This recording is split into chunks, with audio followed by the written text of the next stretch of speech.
With this design, there is a slight smell of burnt air, but almost no sense of carbon emissions when putting your nose directly up to the exhaust. The brilliance of Bendel's design is in its simplicity and ability to replicate natural phenomenon.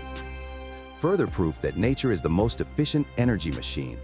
This is a plasmoid thunderstorm generator gas engine retrofit and industrial engine retrofit. They are proof of concepts for clean and efficient energy. This retrofit will turn any carbon engine into clean and super efficient oxygen factories using only gas for the initial start of the engine. For more details on how the Bendel engine works or how plasmoids are the future of renewable clean energy, subscribe to my TikTok or YouTube channel. I constantly push the bar by introducing you to forbidden and obscure knowledge. Take the red pill and subscribe now.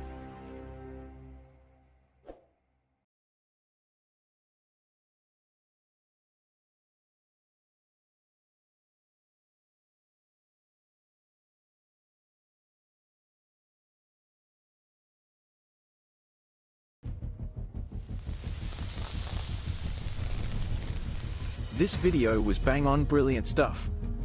I'll give it a shout out in my next video. I've forwarded it to Malcolm to check out too.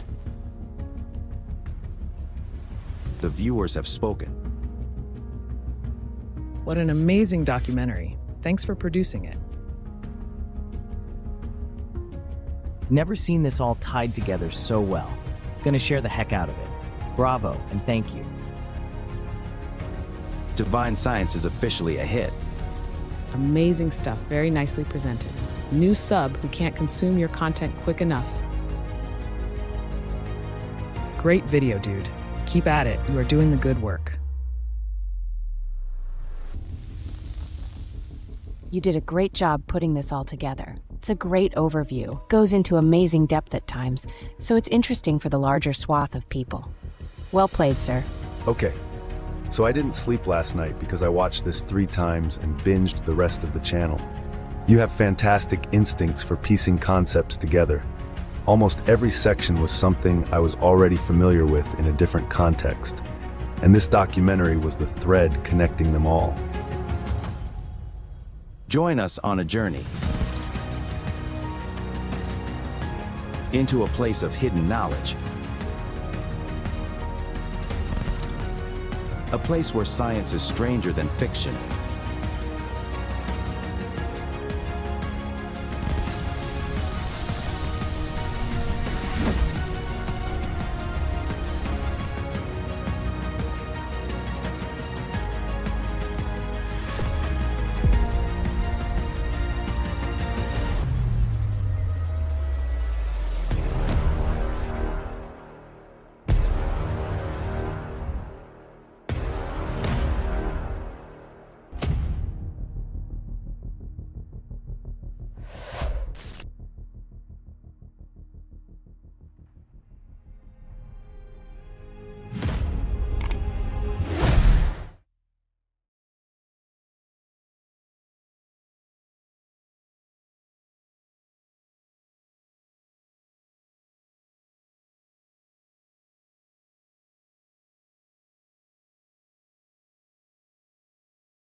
Throughout modern history, there have been visionaries who dared to dream beyond the boundaries of conventional science.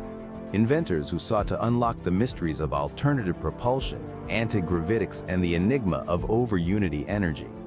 Yet, their stories remain shrouded in shadow. Many of these pioneers, their voices silenced, their visions extinguished. Some vanished into obscurity, while others paid the ultimate price. Suppression, it seems, has been a constant companion to innovation. But recently, there's been a glimmer of hope. A new generation of self-taught, open-minded, and independent scientists has emerged. A collective effort to combat the forces that seek to keep humanity in the dark. People like Rodin, whose rediscovery of vortex-based mathematics is nothing short of mind-bending. They pushed the boundaries of mathematical understanding, opening doors to a new realm of possibilities by describing numbers as physical stationary interstitiary vectors in space-time whose values don't change. Unlike traditional mathematics, where numbers change while functions remain constant, this paradigm shift recognizes that in reality, functions themselves can represent the changing variables, opening doors to a new understanding of mathematical relationships. And then there's Malcolm Bendel, a man with a vision that defies convention. He introduced the plasmoid unified model, a concept that calculates the resonant frequencies of everything from the elements to colors, shapes, and even polarized cardinal directions. But Bendel didn't stop at theory.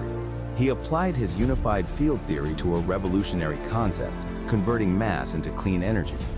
His ingenious design mimics nature's use of plasma, producing colossal amounts of pristine energy. Bendel's vision goes beyond energy. It's about reshaping our understanding of the world and harnessing the very forces of nature to propel us into a new era. As Tesla was once accredited as saying, "Throughout space there is energy. Is this energy static or kinetic? If static, our hopes are in vain. If kinetic, and this we know it is for certain, then it's a mere question of time when men will succeed in attaching their machinery to the very wheelwork of nature." In the shadows of suppressed technology, these visionaries are opening doors to a brighter, more sustainable future. The plasmoid engine, a symbol of hope, innovation, and the relentless pursuit of the unknown. Join us as we delve deeper into the mysteries of plasmoids and the brave souls who dare to challenge the status quo. Here on Divine Science.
What's going on, everybody? You guys know me as the Benefactor. I'm an independent researcher researching the Rodin coil.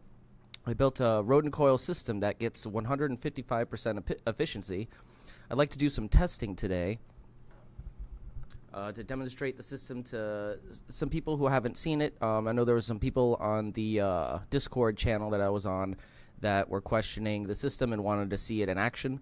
So this is an opportunity for anybody who has questions to take a look at the system. We're going to do some testing. Oh, hey, Lenny.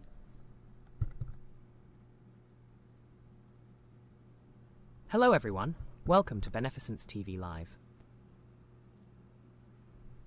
Oh, this is Leonardbot. How you doing, Leonardbot? Why don't you introduce yourself to the audience? Hello, everyone. I'm Leonardbot. Benefactor likes to call me Lenny, but my name stands for Low Energy Nuclear Reactions.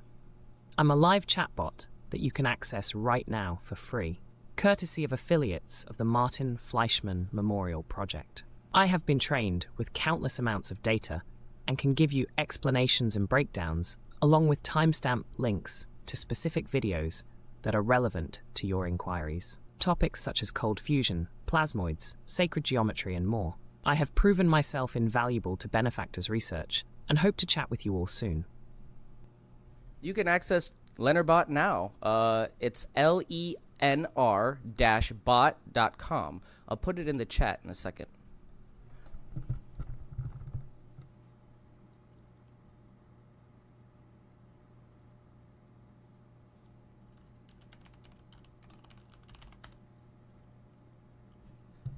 So Leonardbot is invaluable for anybody doing research into low-energy nuclear reactions, cold fusion, antigravitics, sacred geometry, or you're just curious about these topics and want like a no BS answer to some of your questions.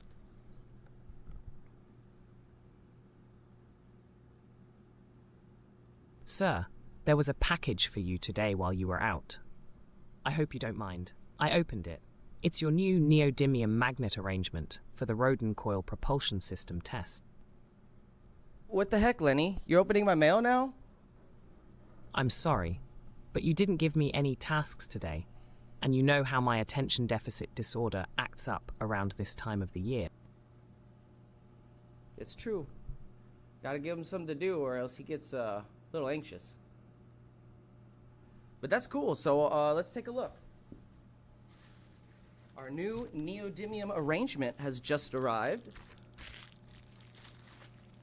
This is a 1, 2, 3, 4, 5, 6, 7, 8, an 8-sector disc that we should be able to get to spin, and hopefully, I rigged up just a quick jerry-rigged drive shaft just to see if this thing will spin. We're going to be testing to see if this will drive a drive shaft or get this thing to spin at all. I'm going to play some videos of First Stop Energy's experiments with the magnetic motors and alternative propulsion like that. In a second, let me wrap this up. This thing is very powerful. Very, very strong neodymium magnet here, though, so it should have some kind of cool effect.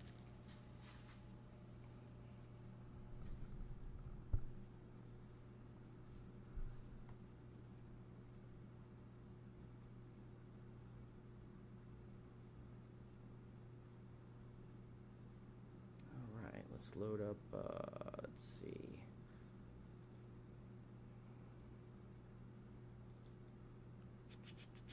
We're going to do First Stop Energies. Put that on. Bam. Okay. I'll blow that up a little bit for you.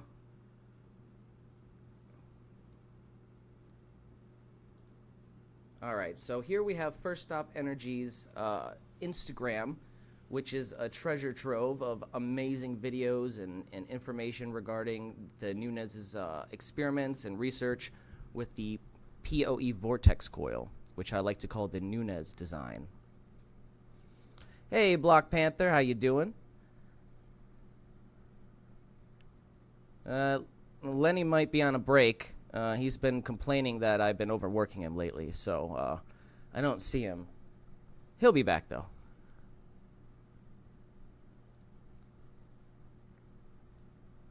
All right, so I'm gonna try to find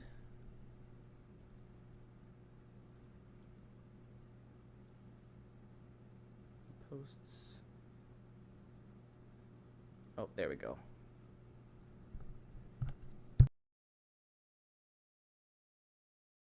Here's one. So this is interesting. It wants me to log in. Yeah. Give me 1 second, guys. I'm gonna log in.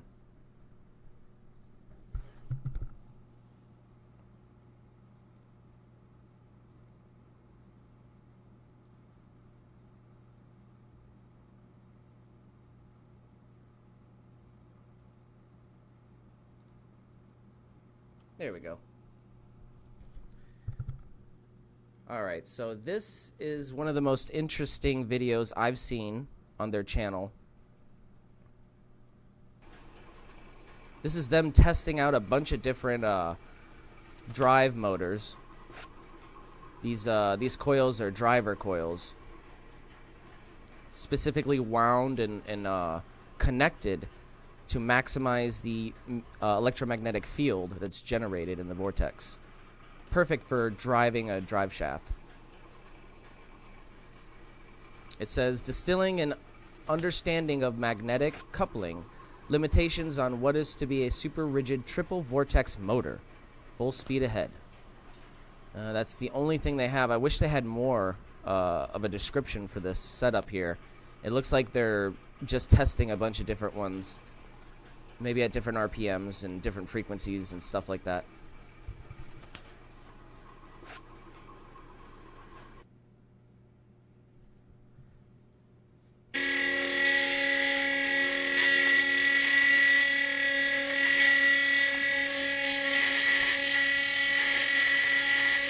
That's an RPM meter of some sort.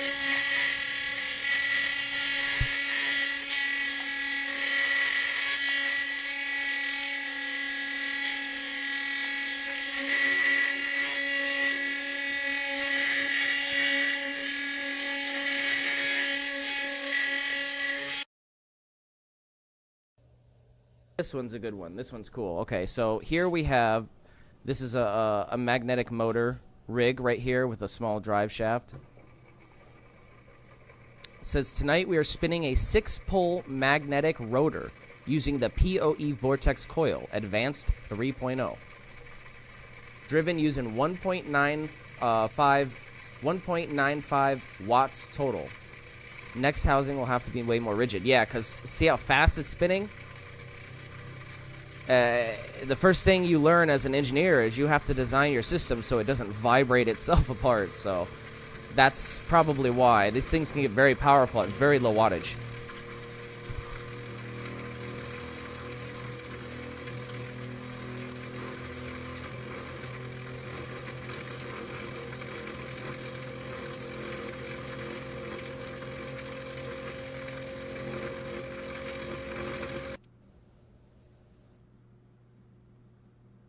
There's another one that has a solar panel that I want to show you in a minute. It's a very impressive device that actually I'd like to try to replicate at some point. Listen to that. Listen how fast that is. It's insane. It's absolutely insane.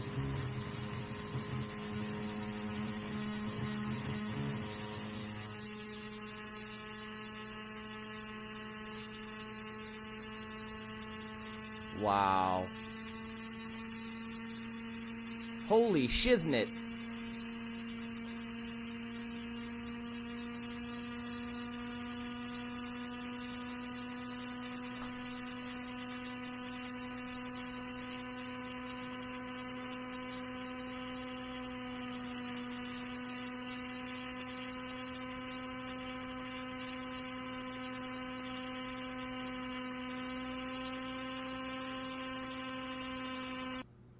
So it says here, this little setup is a motor and power converter at the same time. Can you guess the input wattage at top speed? I don't know. The other video was spinning pretty fast, but it was at 1.95 watts. This one seems like it's spinning a lot faster though. But this is just a single neodymium rotor, looks like setup. where the other one was a 6 magnet setup. Hey, what's up, Gerald? How you doing? How you doing? Good to have you with us. We're just going over some of these amazing magnetic motor designs from First Stop Energies and some of the research with the magnetic motor. And I have a new neodymium arrangement, 8-segment arrangement ring that I'd like to see if I can get spinning tonight. Oh, here it is. This is absolutely incredible. Look at this. Solar hybrid motor proof concept. Proof of concept. It's got 4 PoE vortex coils, one hooked up to each side of the cube there, with a solar panel on the opposite side of the cube. And it is synergizing, it looks like, these coils and utilizing the energy together to drive the drive shaft. Just with solar power. Yeah, this is very, very cool. Very cool. And look how fast it's spinning, just with literally no input power, just with the sun.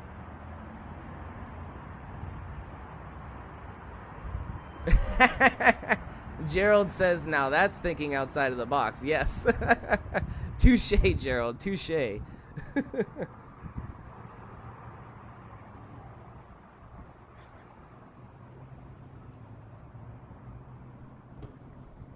Now, imagine a system where this is set up with another giant Rodin coil, separate than the box, hooked up to a 24-volt battery pack. So you can charge it during the day and use it at night. And it's been proven that these coil systems can reserve the energy enough and increase the efficiency enough so that they can be charged during the day and used at night. I mean, just with 155% efficiency, that's not that much, but it's enough for it to increase the time that you would be able to utilize it.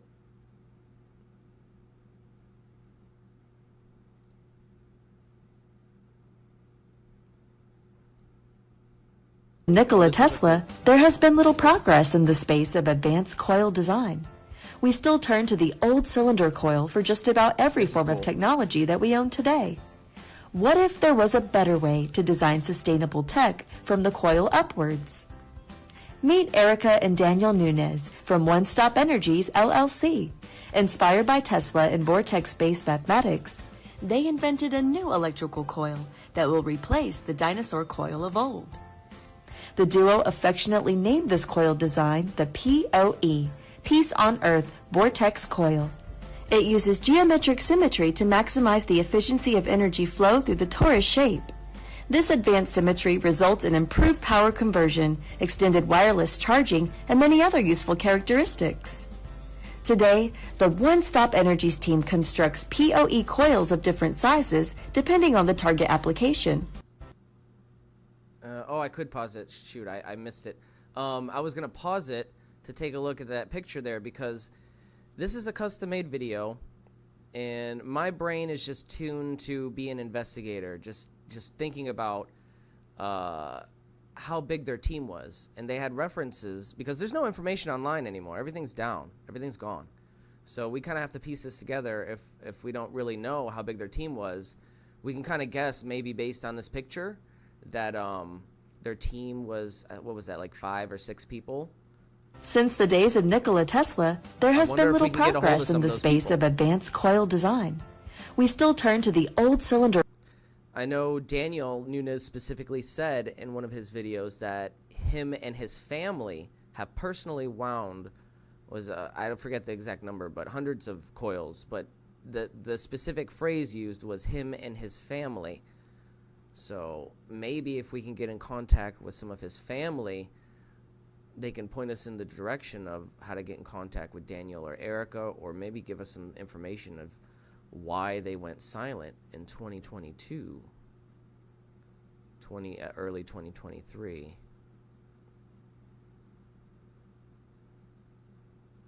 Here we see the magnetic paper. This just shows you the field geometry of the coil. Pretty cool. I have some magnetic paper I keep forgetting to bust out. Maybe if I remember, if somebody reminds me, I'll bust it out.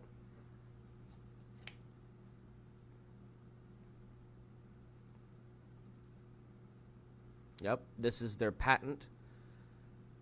It's called the boba toroidal.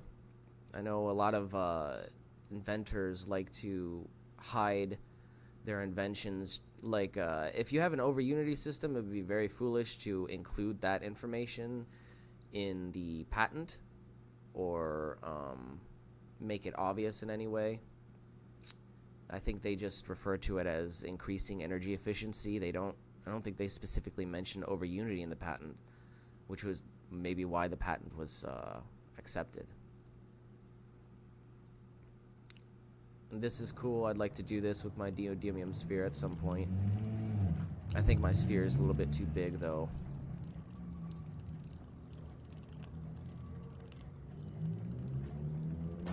And get this, I had an idea that if we could stabilize this enough, it's been proven in my cymatics tests with the coil that you can change the polarity in the movement of the magnetic field based on the frequency. If you can tune that frequency and stabilize this system right here, you can have a spherical wheel for a car. Not just a concept anymore, ladies and gentlemen, a true spherical wheel. This coil would be the housing, keeping it in place. Obviously, it would be need to be much more stable than this. But think about it. That could work.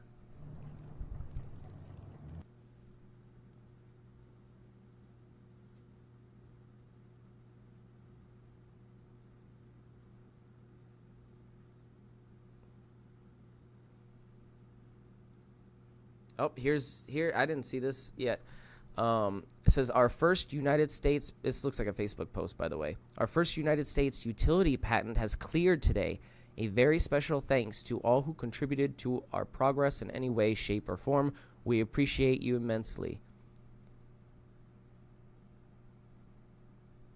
Wow. The toroidal coil apparatus comprising of coiled wire nest further comprised. Wow. Yep. And it was approved. You can look at it in Google. Google Patents. Look up the bobina toroidal.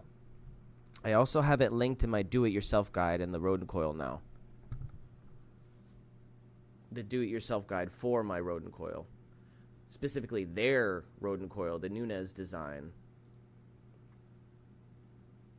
Just FYI for anybody who hasn't seen it, I will be attempting to do a workshop next Sunday. Again, this is highly dependent on when my coil frame comes in the mail. It still hasn't arrived yet.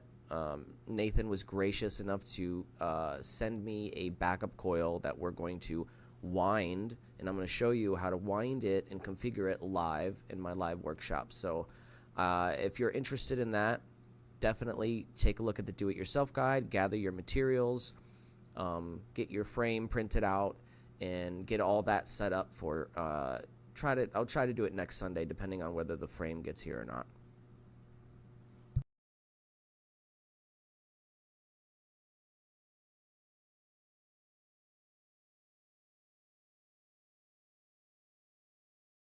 Here's an interesting one I haven't seen yet.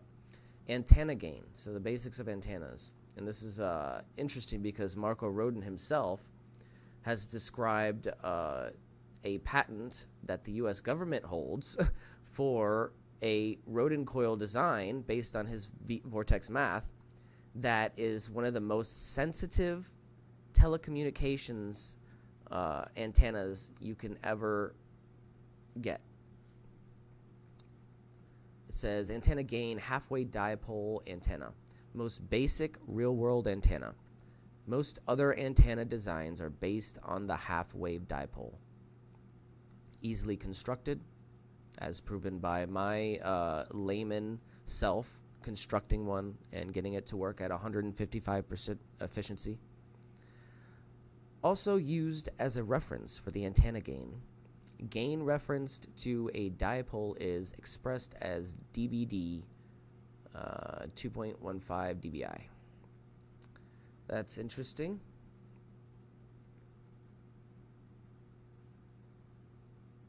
Oh, this is cool.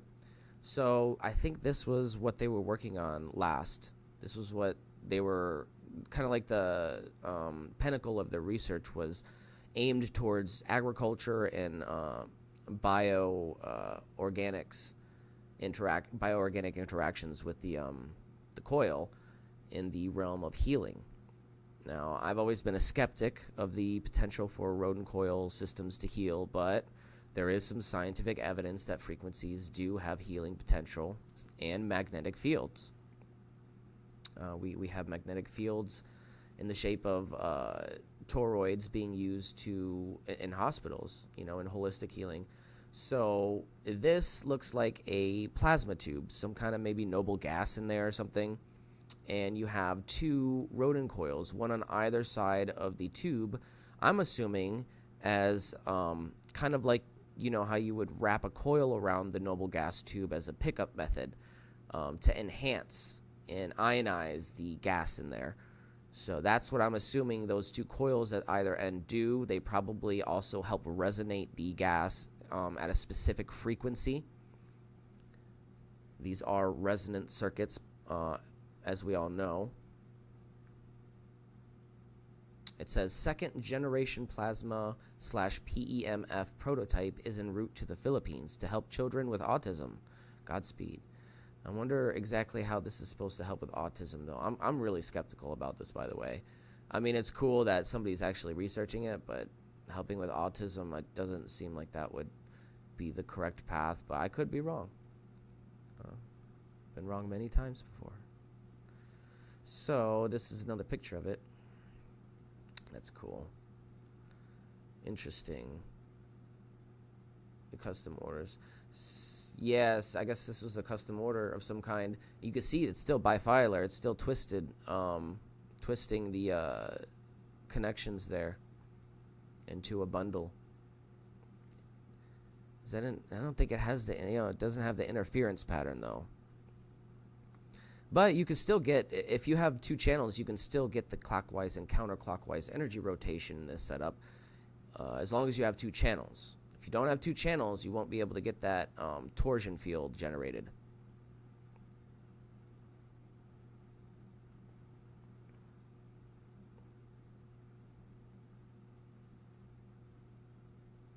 This must be when they were first starting their research into the ringed frame for the coil, the sliding disc frame.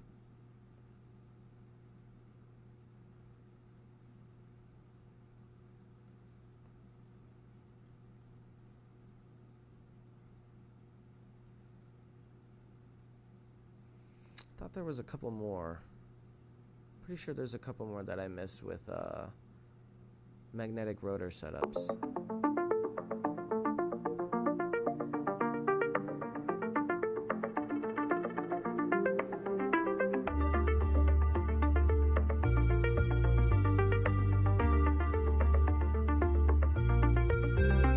Eventually, I do want to try to replicate this frame, the Advanced 3.0 frame, as the tiny slots.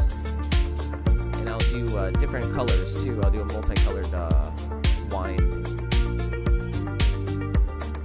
And the way that we would do that multicolored wind that they have, here, maybe I can show you a picture of the Advanced 432 version 3 Vortex. Here's one with two colors. But I don't think that's Advanced 2.0, so that's not 3.0. But still, you can see it's two colors. And the way we do that is, instead of taking it all in one bundle of coil and then just, pivoting it from one hinge to the other and then twisting it together, we would just simply do multiple strands, single strands, and measure them out individually with different colored wires.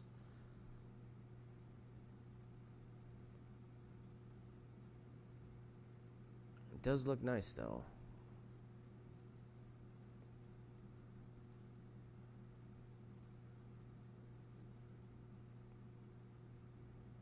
Oh, wow, look at this. This is cool. Yeah, it does kind of look like a spiral galaxy.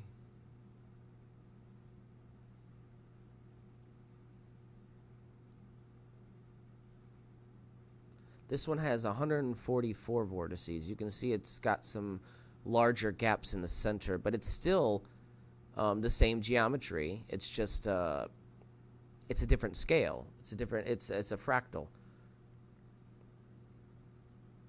And you see this as you scale down and up on the different fractals of this geometry here for the coil. You can see the star pattern when it's, I think that's the more simpler one.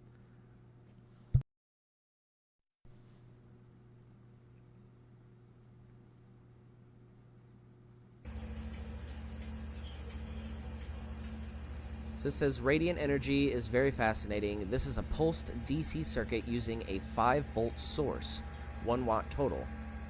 Observe how the field generated registers 40 amps DC through the center bore of the coil.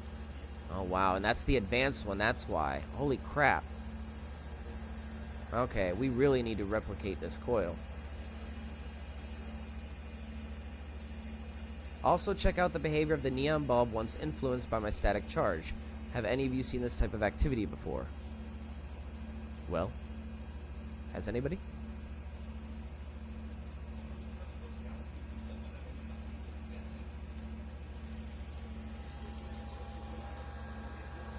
Okay, he's got 5 volts, 0.2 amps going in. So 200 milliamps, 5 volts. That's, you know, not a lot of power at all. Technically, that shouldn't be powering that plasma. What is that? A plasma LED? I think that's called a plasma LED. Yeah, technically that shouldn't be, because I believe those require, like, what, 40 volts?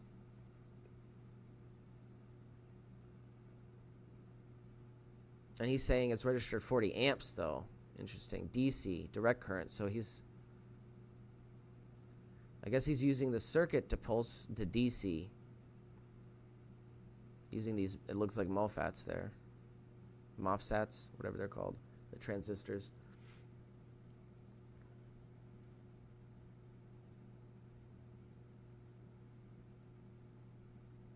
Oh, here we go. This one is really cool. I saw this for the first time a couple weeks ago, and I didn't immediately understand what I was seeing. Now, let's look at that again. The room is dark, right? The room is dark, and then he turns on the coil, and look at where the light's coming from. Look at that. Look at that. Let me do that again. Let me do that again. Dark, turns it on. Light coming out of the coil. What?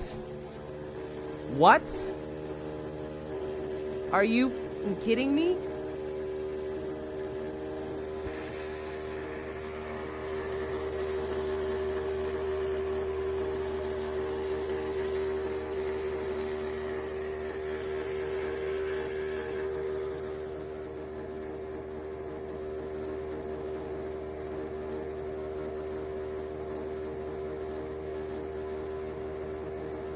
Oh, so it's not actually coming out of the coil. My bad. I thought it was coming out of the coil. No, he says it doubles the fan and light. So he's got a light on the ceiling. I see the reflection there. At first, I thought it was coming out of the coil. I must have been half asleep when I first saw this video. But no, it's not. Okay, so it's not coming out of the coil. It's not producing light itself. I was going to say, that doesn't make sense. But you can see now, I can see here. Let's look at it again. Okay. When he zooms in here a little bit, you can see the reflection. So, that's my bad. Doubles as a fan and light. I took that as the light is actually coming from the box, but no, you see the reflection in the background? See, when I first read this, I read it doubles as a fan and light. I thought he meant that the light was coming from the coil box. No, so this is actually powering this fan, but it's also powering the light as well. And that's a pretty bright light, though, by the way. I don't know what wattage that is, but that's pretty bright. Hey, what's up, Mike? How you doing? I'm excited for tomorrow. Oh yeah, just a reminder, everybody, we got a new show tomorrow. Nathan from Old Man Builds and I have concocted a new show called The Fringe Think Tank, where every Monday night, or we're going to try to do it every Monday night at least, at 6 p.m. Eastern Standard Time, we will be having on a single guest to talk about some of their projects and help brainstorm. Monday, we will be featuring Mike Does, and I am very excited about that. We're going to be discussing Bendini. I don't know if you picked it up, Mike, but we got here, let's show you. We got the new neodymium ring arrangement. There's a very powerful 8-segment arrangement of neodymium magnets here, and we're going to see if our coil will drive a drive shaft, or spin at least in some way. See if we can get it to spin, and that will be the first step towards a magnetic motor. Yes, that's very exciting. I've been waiting to do this experiment for a while, and this is very powerful, by the way. Very powerful neodymium magnet. I was very surprised when I first picked this up. So we're going to put that away. We're actually going to get ready to set up here shortly. If there's any questions anybody has.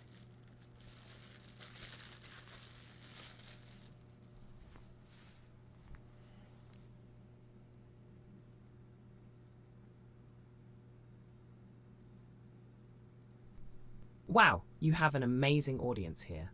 What wonderful ideas and comments. I should join these discussions more often. Yeah. I don't know why you don't, Lenny.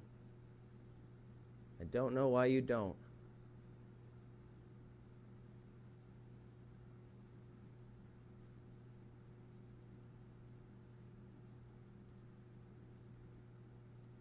So this is another cool thing that I want to eventually do. A lot of projects on my list. We'll get to them eventually. So I'm going to wind a coil, but before I wind it, I'm going to see if I can put a core of one of these LED strips in it, just to give it some aesthetic value. And see, they wound this as a lamp, but I don't know if they actually wound it to be functional as the coil itself. Just looks cool. But I want it to look cool and be functional as well. This right here is my favorite. This is the coolest coil lamp that they ever made, I believe. It says, introducing the PoE Vortex Light. This unit combines it's fiber optics, so it is actually practical. This unit combines fiber optics and an ultra-efficient resonance circuit to deliver a beautiful accent light that runs on 0.6 watts of USB power. It also doubles as an emitter of wireless power, making it also a great tool for learning about vortex coil induction. Yes, let's put this on the list. So this will be on our list of projects to do in the future. I have worked with fiber optics before. It's kind of complicated, but with an oscilloscope, I think I can do it. What I will be needing help with, though, if I do decide to build one of these, is the resonance circuit. If they're using a resonance circuit, I don't know much about LC circuits and the like, so that's probably going to take some researching. Some Sherlock Holmesing.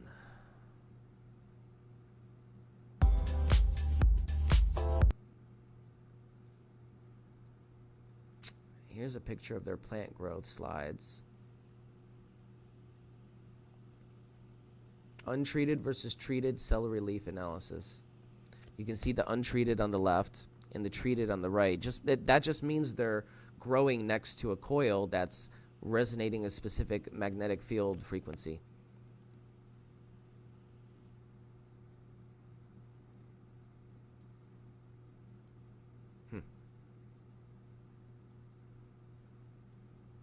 That's cool. That's going to be a big trade secret for a lot of industrial farming. A lot of hemp farms could benefit from that extra growth cycle, or boost in the growth cycle. Yeah, this is something that I tried to do. We almost got it. I think I need a little bit more power to do it.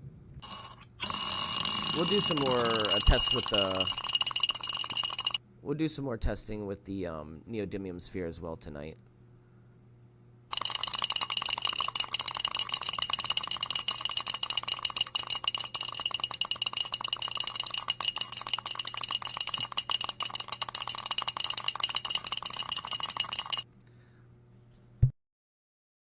Okay, so this is something that I didn't pick up on before. It says there's also roughly 300 volts across the output leads.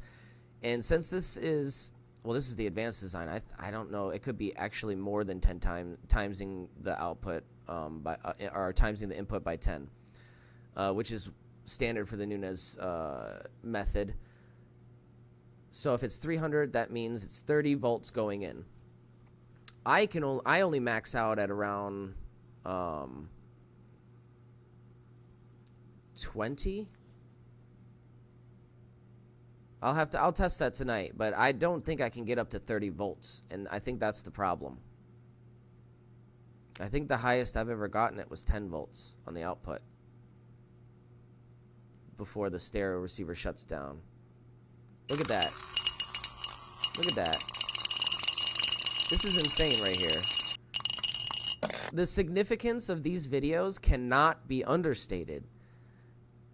This, by mainstream science, should not happen. And yet it's happening. Where the F are all the scientists saying we need to study this? Oh, that's right. They're working for private companies and they're keeping everything secret. Not today, sir. We're going to crack this code. The Schumann resonance, everybody. The Schumann resonance. That's the secret here, I believe. He's using he's resonating the coil at 7.83 hertz, which is the frequency of the magnetic field of the Earth. So I believe the synchronicity effect could be catalyzed by that stronger magnetic field that's surrounding all of us. Maybe. All right, so we're gonna get set up here. Let me take a quick break. We'll go to a quick intermission. I'll play a couple of short videos while I get the coil and system set up for everybody.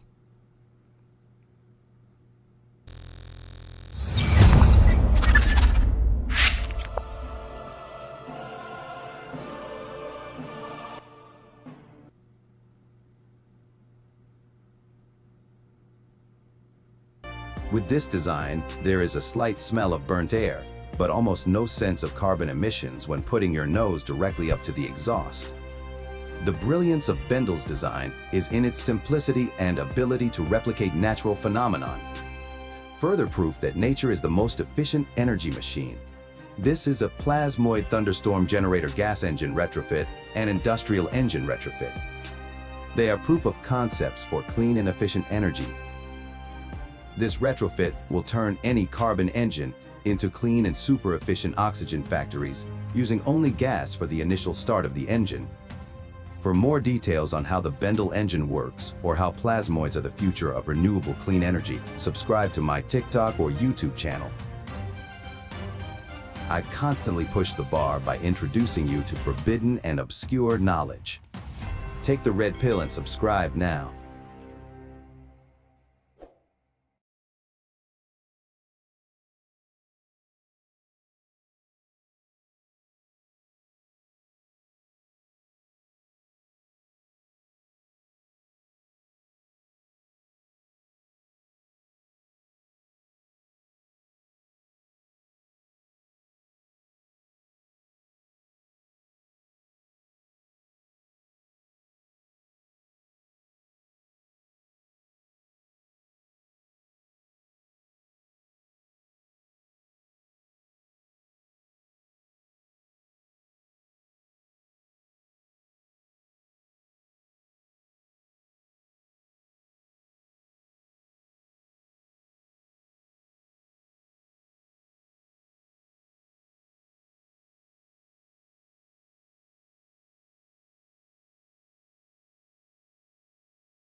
There does exist multiple realms of existence, parallel universes of infinite potential and endless possibility. However, they are not what you might think. Parallel universes exist as echoes to the primary timeline that we live in.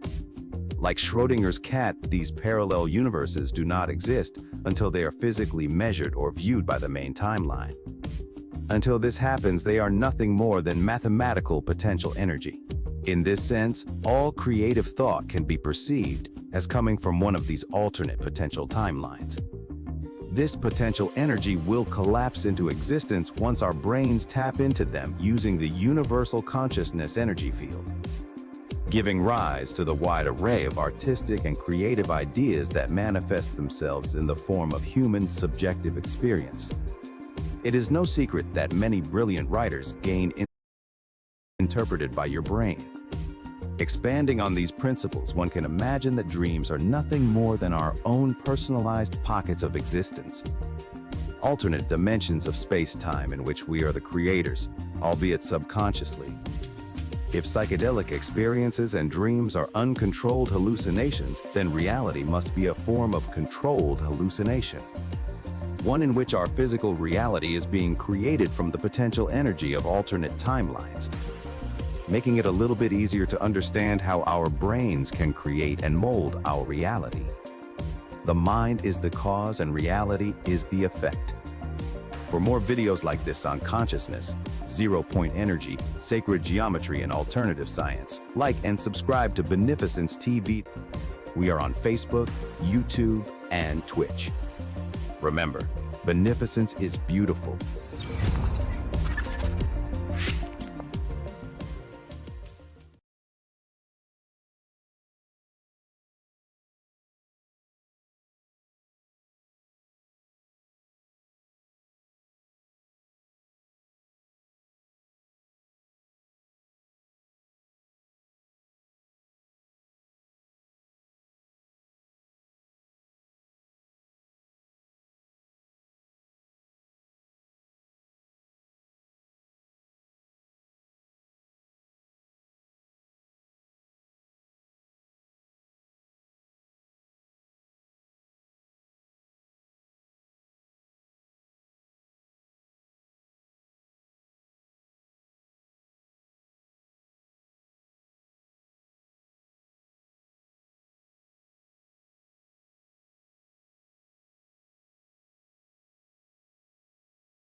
Thousands of years, the Akashic record has been a mystery that many cultures around the world have participated in solving. The earliest known references to the concept of an Akashic record can be traced back to Hindu and Buddhist teachings, which date as far back as 1500 BCE. The term Akashic records comes from the Sanskrit word akasha, meaning ether or atmosphere. In Hinduism and Buddhism, it refers to a cosmic or universal consciousness. The concept of a cosmic library or record-keeping system has also been present in ancient Egyptian and Greek philosophy. The Akashic records are a concept that suggests everything that has ever happened or will happen is stored in an ethereal library. In Egyptian culture, there are symbols that represent important ideas and concepts, such as the Eye of Horus or the Ankh. The Akashic records can be depicted as a library or book, while the Eye of Horus or the Ankh can be included to represent Egyptian culture. When combined, these symbols can represent the idea of a connection between Egyptian culture and the Akashic records. Does the key to unlocking the mysteries of the Akashic records lie within the enigmatic symbols and stories of ancient Egyptian civilization, waiting to be deciphered by those who seek to understand the secrets of the universe? Go on. There's an infinite number of dimensions, and I was born with the ability to access all of them. You must have been a fun kid to babysit. Some differ from ours in the smallest way. Others couldn't be more different. This cosmic memory, or universal consciousness that contains all knowledge and information, has been present in various forms and cultures throughout history, including ancient Egyptian and Greek philosophy. Despite its long history, the Akashic records continue to intrigue and fascinate people today, with many spiritual and metaphysical practitioners exploring the concept in depth in order to gain a deeper understanding of consciousness and the universe. But what if this cosmic consciousness was an energy that permeates all of existence linearly, the highest form of energy in the universe? What Marco Rodin described in his visions, zero-point energy. It exists in every possible parallel universe. Although completely invisible to the naked eye, a virtual universe of electromagnetic waves permeates our entire world. However, according to Roger Penrose, these universes are not infinite. Though they do potentially contain a multitude of different forms of knowledge and wisdom. What's important is that each dimension has something unique and valuable. Shakespeare's we've never read. Technologies beyond our understanding. New ways of thinking. Philosophies of peace. All our problems, famine, war, climate change, cancer, have been solved somewhere else. The concept of a universal encyclopedia isn't just one for mystics and philosophers.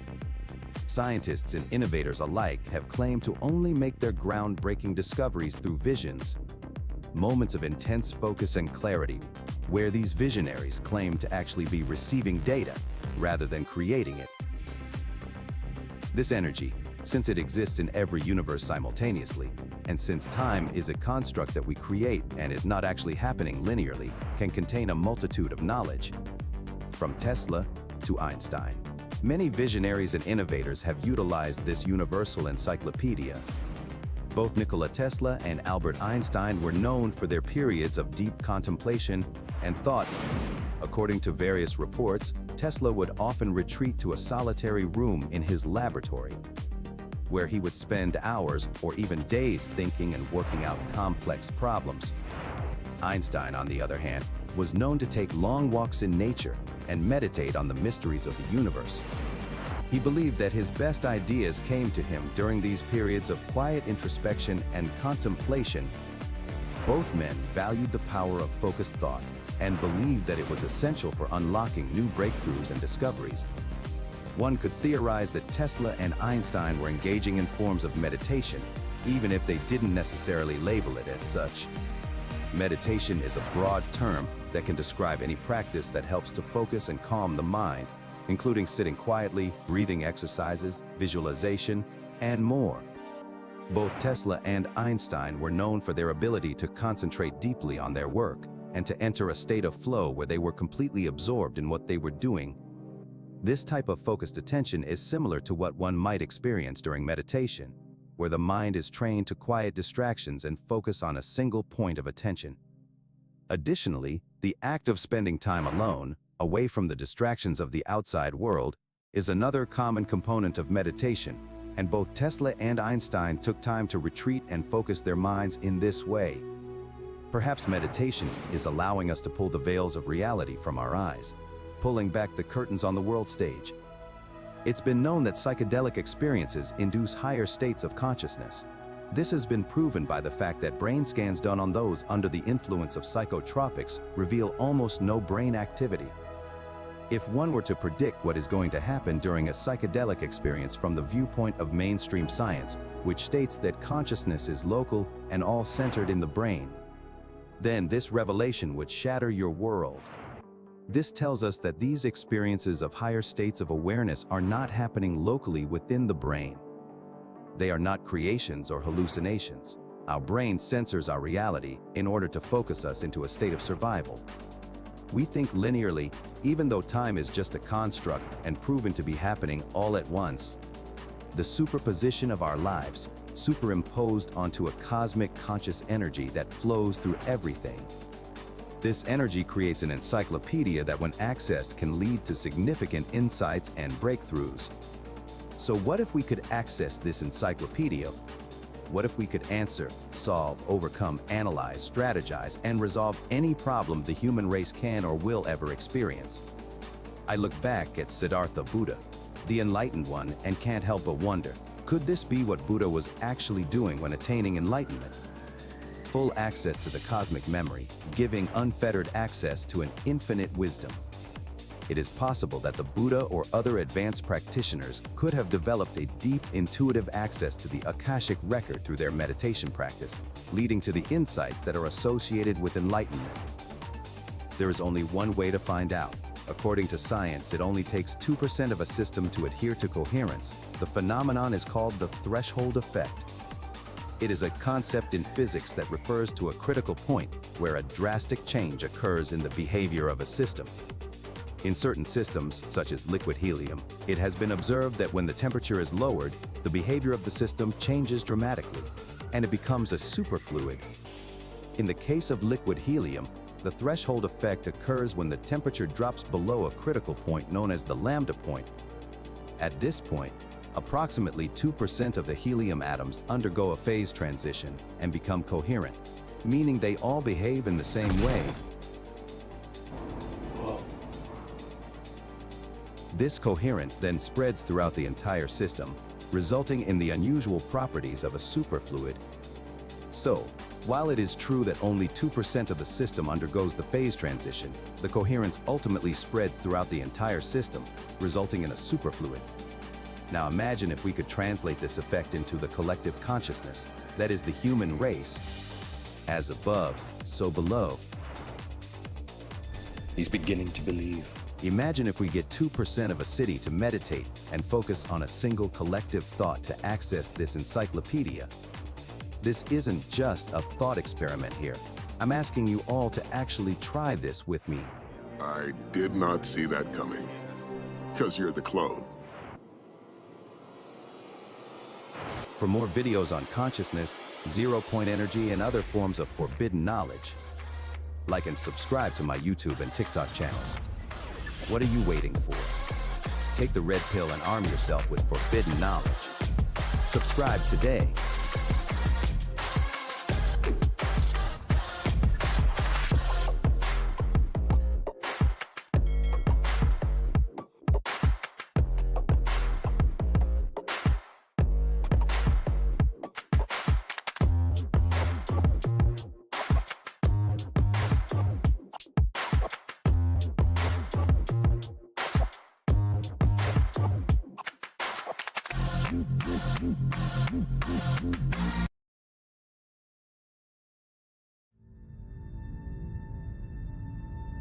Every day, the Earth receives visitors from outer space. Tons of space dust that mostly goes unnoticed.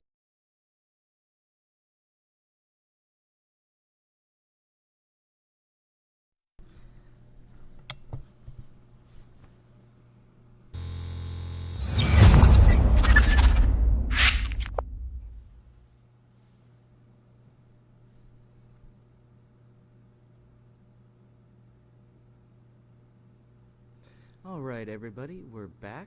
Give me 1 second and I'll set up the live camera.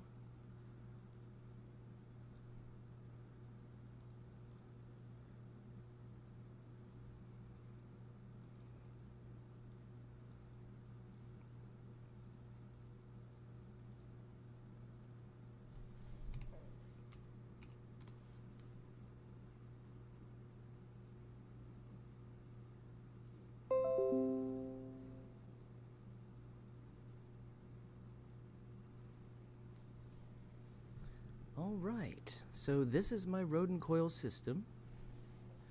As you can see, there is an input and output circuit. I'll zoom in a minute. I have that ability now. I'm using the phone as a camera, so it's a lot higher quality. I can show you guys some of the effects in more detail now, which is really exciting. Before I wasn't really able to get a close-up of some of the magnetic, electromagnetic field effects. Excuse me. You see in the bottom there, that's my frequency, my tone generator. I'm using a laptop and software, and that's going into the input of the stereo amp receiver on the left, the bottom left screen, and the output of channel A is going to the coil. That's that black and red wire you see going into the coil there. And then the reference circuit is hooked up to the rear speaker, channel B, which is not hooked up to the coil.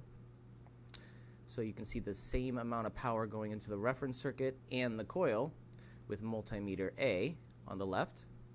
And then multimeter B on the right is hooked up to the output channel of the coil, which is the yellow and green wires. And you can see the output circuit there with the little fan. Again, I'll zoom in a minute. Hey, what's up, Nathan? How you doing? Glad to have you with us. Let's catch up with the chat here. Let's see. Oh, we have a lively chat. Oh, lively chat going on here. Let's see what's going on. Talking about the Newman motor.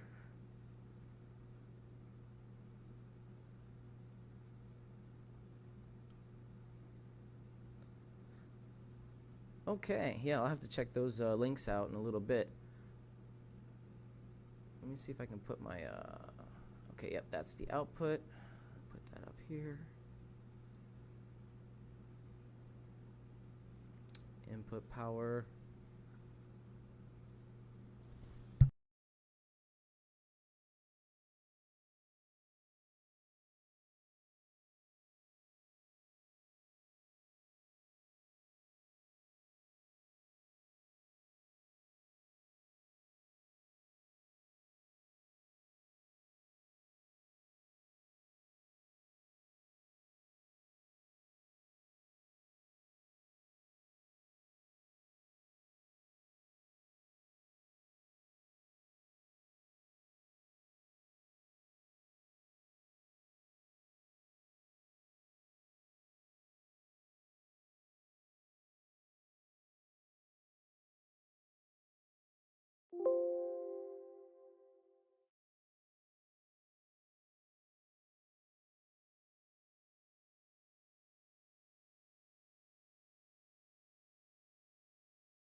There we go. So this is our 0-point energy generator Mark 1, which is currently getting 155% efficiency with a PoE vortex coil. I don't have it on at the moment. I will turn it on in a second.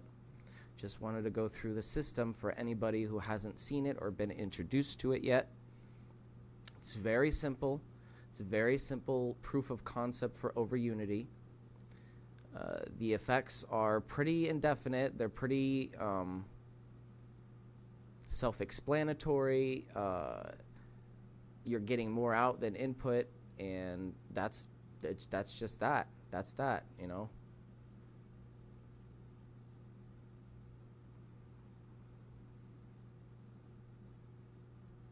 All right, I think we're set up. We're ready to go. My mic is off.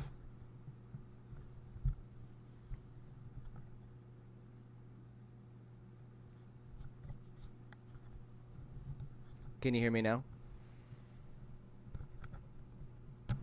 Hello? Hello? Testing 1 2. Oh, mic is good? Okay. So yes, you'll see in a second that the amperage is slightly higher on the output and the voltage is doubled on the output.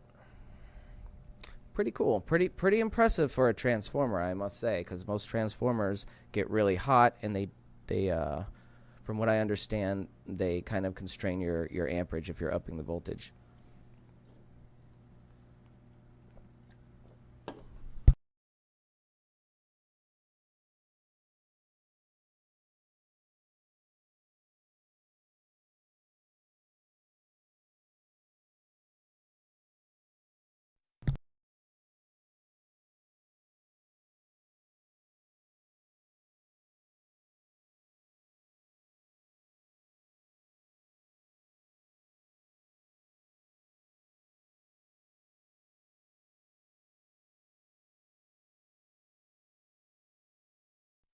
All right, let's get started. We'll find a good place to put the mic. Now, the mic is stationary, and it is a studio mic, so if I go soft or you can't hear me, just let me know in the chat, and I'll try to repeat myself.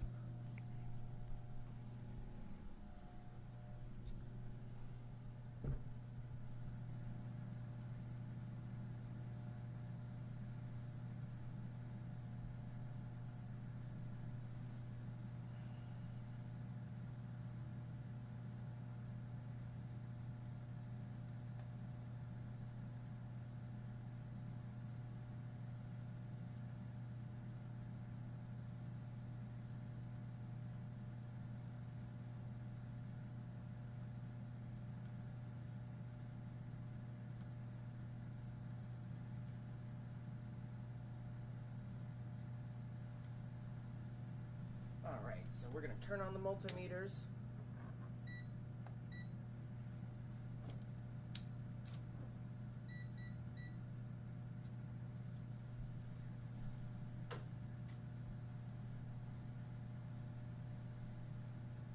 Right now we have the multimeters set up for measuring the voltage, and then I'll show you the amperage, we'll demonstrate the over unity, and then we'll move on to the new neodymium magnet arrangement to try to test for driving that magnet in a circular motion.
Actually, let me turn off the tone generator so you guys can see the effects without the over unity real quick.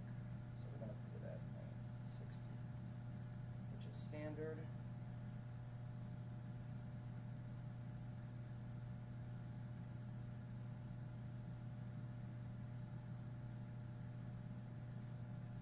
Okay, so we're going to start with 60 hertz, and you can see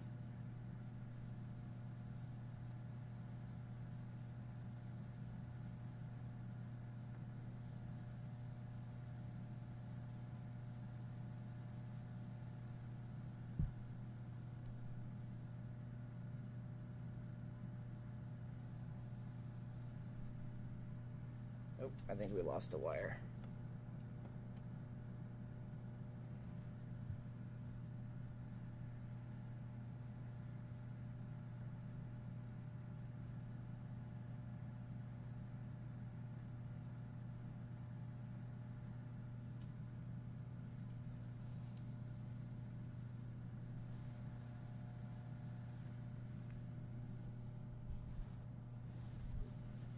Sorry about that. The wire is not plugged in very well. It's kind of loosey-goosey.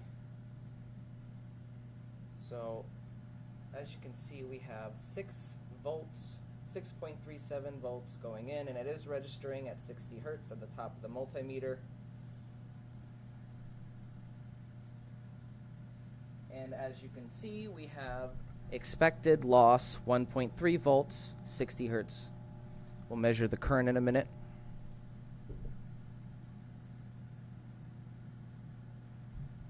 So as expected, there's no power coming out of the output circuit that's hooked up to the coil here, because we're only getting 1.3 volts, right? The reference circuit, which is not hooked up to the coil, is getting, and remember, the coil is getting the same amount of power as the reference circuit. 6.37 volts is going into the coil, 6.3 volts is going into the reference circuit, separate. And we don't have anything coming out of the output that's significant. No power. There are no power driving these components. 1.3 volts.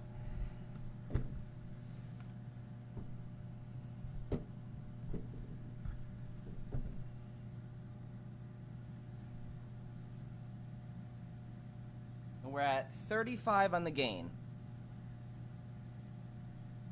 I have to turn it down 1 notch to show you the gain. So it's 35 on the gain. 35 on the gain, no power of any significance, no power powering the components on the output. It's going through the coil because we're only pulsing the coil at 60 hertz, which is the standard for an output, right? Most outputs.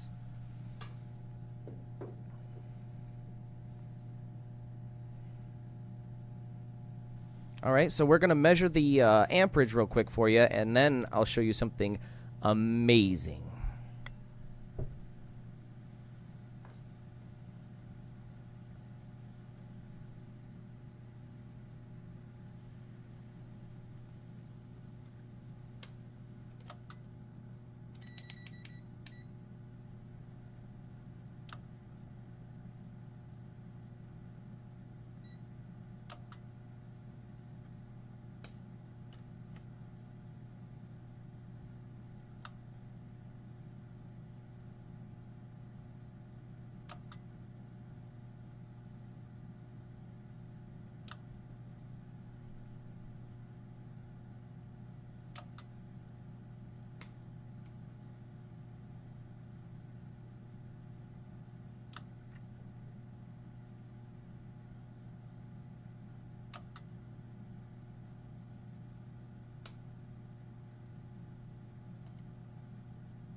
So 35 on the gain is a little bit too high for this multimeter. I have to lower it down. That's what's going on. So I'm going to have to lower the gain so we can accurately measure the current. Because this multimeter is giving me overload with this frequency, 60 hertz. So there must be a decent amount of current going in. Give me 1 second.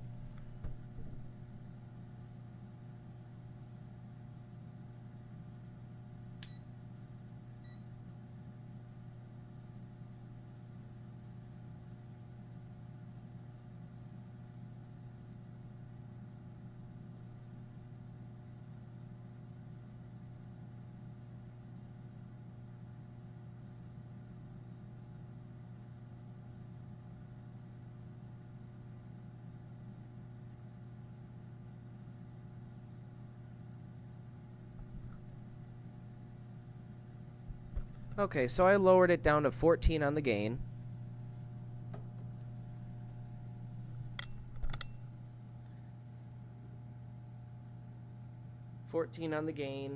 And as you can see,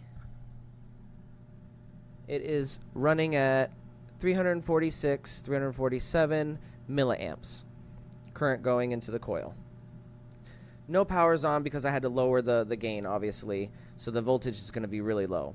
But we're going to see the current on both sides.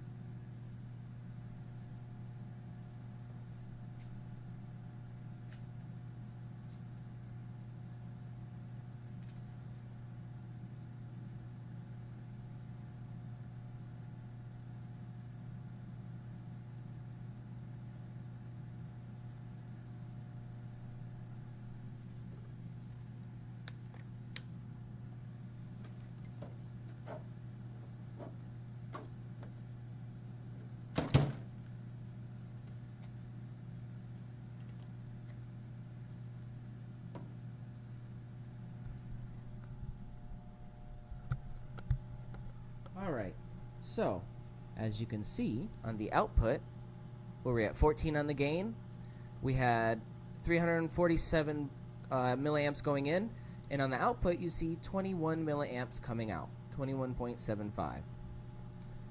Alright, so everybody agree that that's ordinary, conventional loss, right?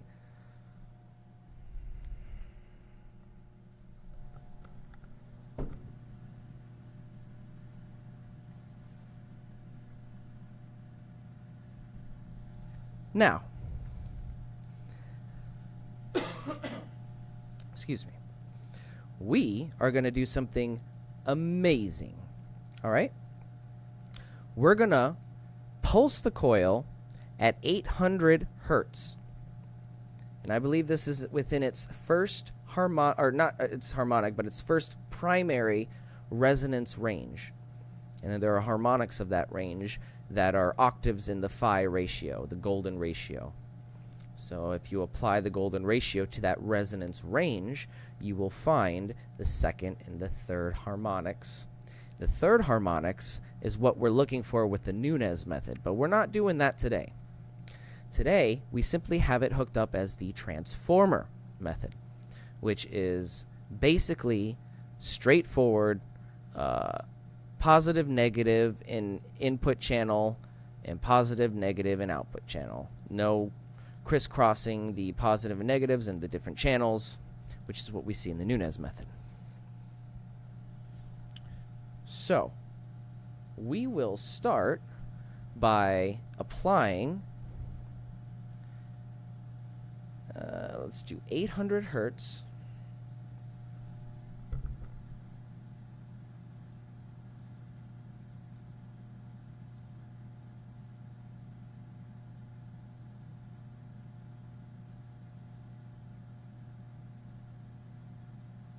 Now we increase the gain.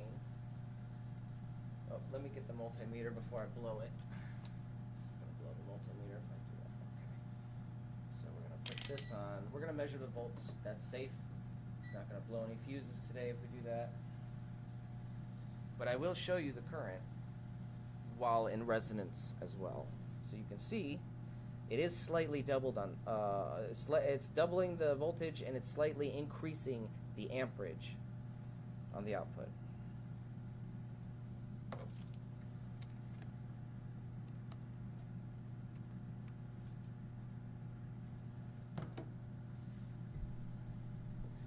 All right, so even with no power showing here, let's see if I can get this in frame.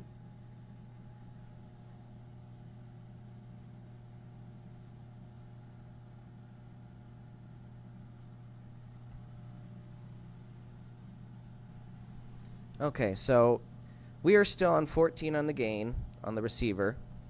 There's no significant power because it's too low to show any components powering up. It's a 3 to 6 volt DC fan hooked up to a rectifier and a 50 volt capacitor, and then that's 3 LEDs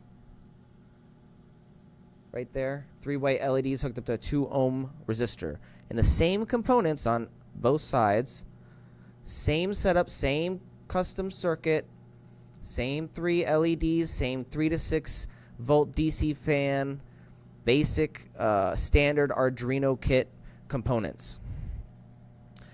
And we're resonating at 800 hertz. And even with such low power, we can see it's registering 800 hertz at the top of the multimeter, 0.59 volts on the input, and 1.03 volts on the output. Now let's turn up the gain, and you can see. You can see.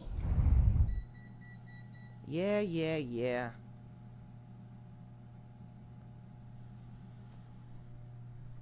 It's my multimeter reminding me I gotta take care of it and remember it's on and don't waste the batteries. I got you.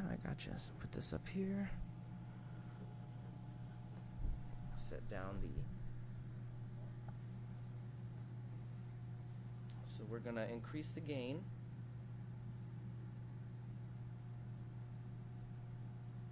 Now watch this. Look at this. Even already you see the lights coming on. No lights coming on. None. You see any lights coming on here? No. No fan spinning either, but the fan's not spinning on this side right yet. We're still too low on the gain. Because, again, we're only 2.9 volts. That's spread across these 4 components, the 3 LEDs and the 3 to 6 volt fan. So 1.8 on the input. Ah, darn.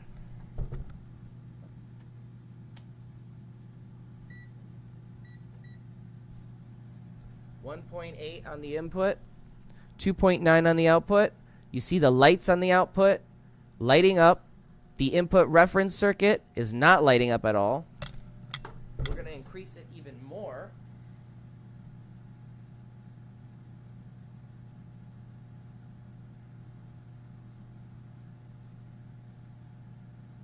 Now you see the fan spinning.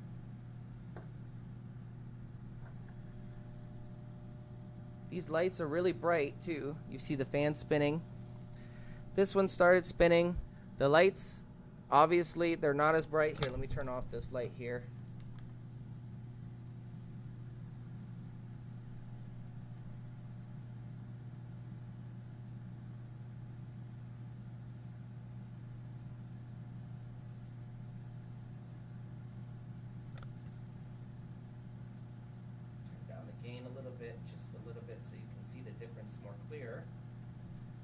So we're at 24 on the gain. We're at 24 on the gain. You can see this one clunking along. These lights are barely lighting up.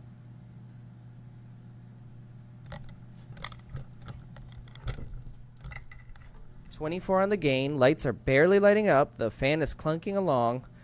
Well, look at this one. It's going strong. The lights are clearly brighter, maybe not fully lit. Oh, it looks like I got a dead one. It does look like I got to replace that LED, it looks like. But still, you can see the fan.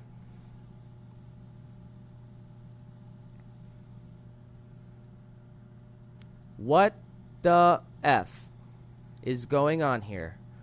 What the F? WTF? Like, what the frack?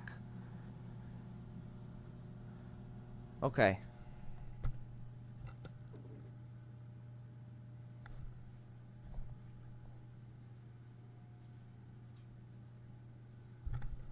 Let's measure the current while in resonance. Again, remember, we have to lower the gain to around 14 so I don't blow a fuse.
Okay.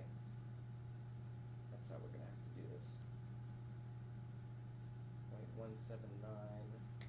Give me 1 second and I'll turn the camera.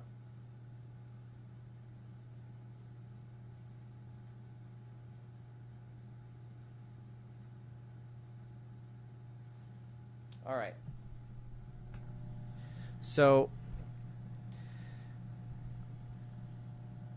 we're going to be measuring the amperage.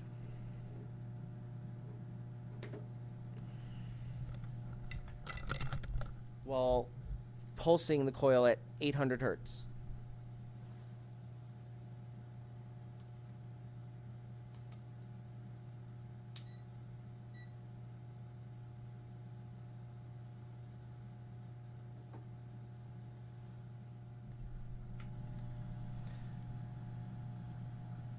Okay, so I have switched the setting on the multimeter so I can up the gain a little bit more. So we're going to up the gain a little bit more.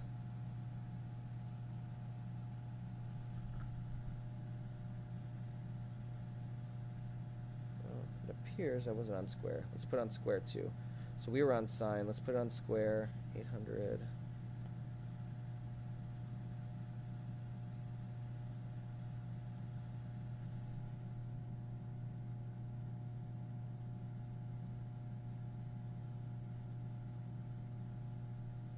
Yeah, I think I just blew my multimeter fuse. Oops. Oopsie poopsies. I'm going to have to replace this. Okay, so we're just going to use this single multimeter for now for the current. We'll replace this in a little bit.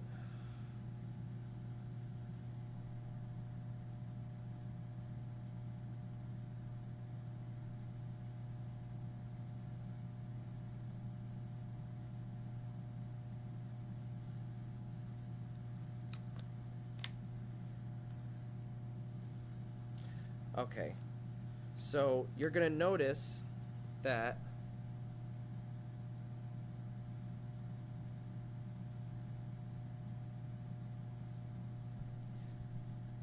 all right, I have it at 31 on the gain.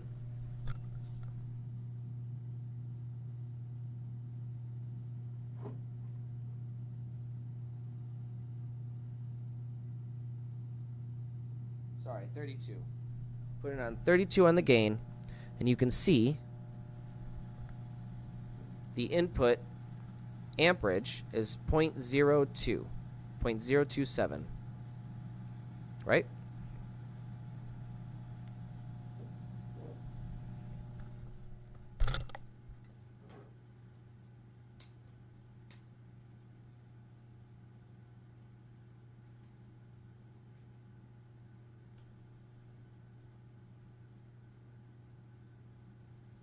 Now, pay no attention to the circuit because I am plugging it into the milliamp plug, which will constrict the circuit, reducing the amount of power that's actually going into the output circuit. So while I'm measuring current like this, the output circuit is going to be reduced, the power that's going into it. So it constricts it so it can measure it accurately. So you see, we have 0.357 on the output amps. All right? So that explains why our output circuit is powering 3 LEDs in a 3 to 6 volt fan at the same time, while this one is not, or barely powering it. Okay? This is a clear demonstration of over-unity. It cannot get any more clear than this. I set this system up with the reference circuit specifically so it can be visually confirmed. Just in case the multimeters aren't accurate, and they might not be completely accurate, there's a chance that it might not be exactly 155%. That number is debatable. I have always said that. But you cannot deny what is happening here with this system, putting out more power than it's taking in. We're going to put it back to volts.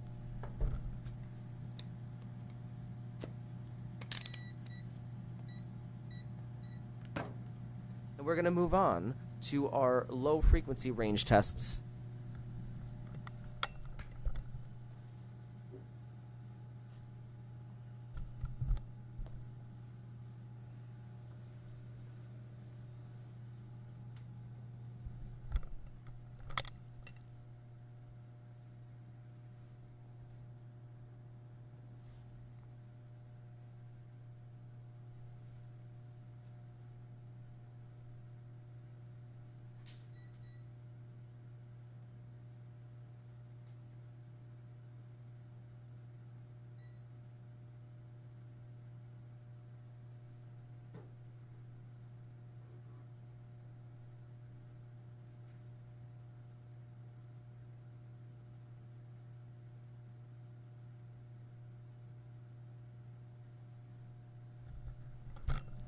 All right, let's just catch up with the chat here.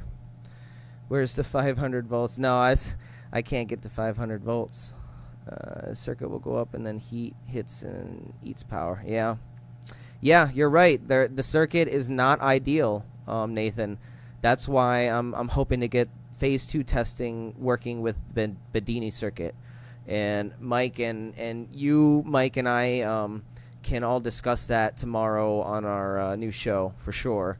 That's going to be exciting. Drop the current for higher volts and the grid will be more efficient. Interesting. Lots of money to spend with new equipment for end user unless they make converter box. Step down everywhere. Yeah, it needs capacitance in the circuit. Yeah, no, there's definitely a lot of loss in my custom circuit. I'm not an electrician, so I'm an electrical engineer in training. That's why I have you guys to help me with this stuff, and I hope to learn how to build the Bedini circuit. I did some preliminary messing with the build in my 3D, I think it's called Breadcrumb. It's a 3D program on Steam.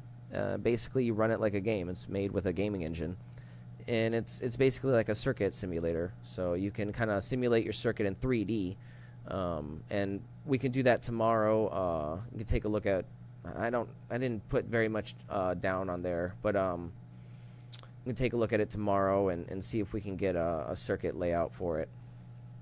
That's going to be for phase 2 testing of the Rodin coil system, where we're going to hook it up to 2 batteries and a Bedini circuit, and we're going to take this system off the constraint here, which is the stereo amp receiver. This is constraining my system from further testing. So with the new phase 2 testing implemented, we can further my research and do some really cool stuff.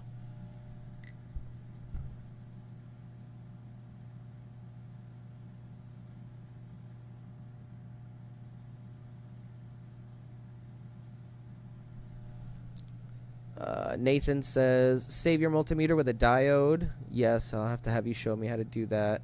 Probably hook it up to the multimeter before it is introduced to the circuit, I'm assuming. Mike says, try a DC power supply and function generator to feed the PoE. Yeah, so we're going to get a portable function generator for sure. I got one on my Amazon cart. I just need to wait for the money, the resources. So if anybody would like to donate and help further my research, you can go on my website, beneficencetv.com, and there's a donation page. Tiger circuit. So what is a Tiger circuit?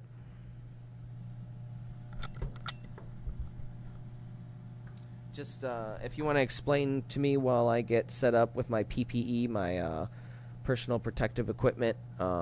Always wear your PPE when dealing with some powerful systems like this. You never know what's going to happen, especially when there's really powerful coils involved. So as you can see, I have my safety glasses on. And I'm going to put my hard hat on. And we're going to do testing of this neodymium arrangement that I have.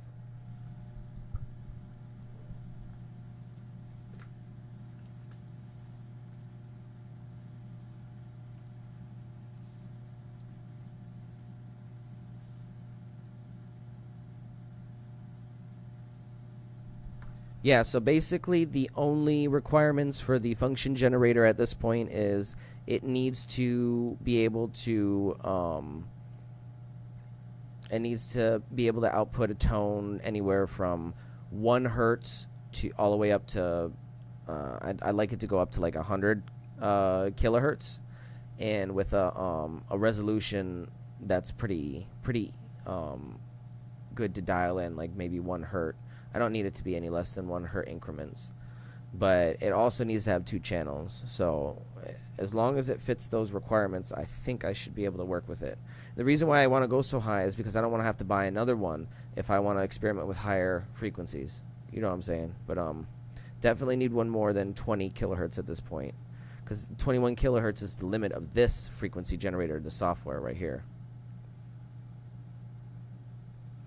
And supply PM. Oh, $18. Okay, so what we're going to do here is we're going to put it on the Schumann resonance, which is 7.83.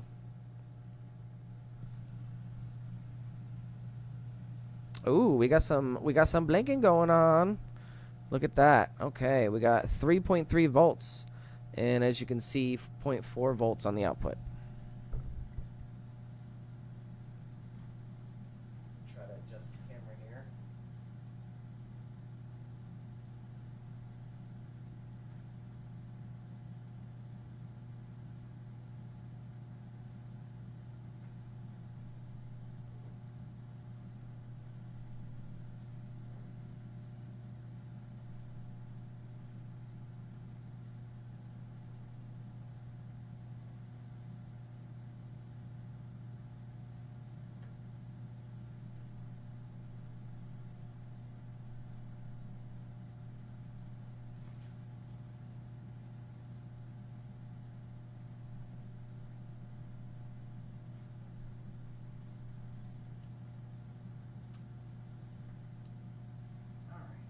So,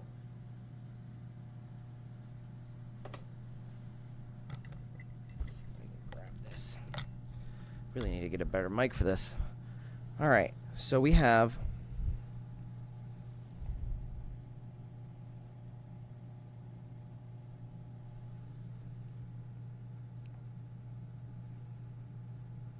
it's a slight delay. Give it a second.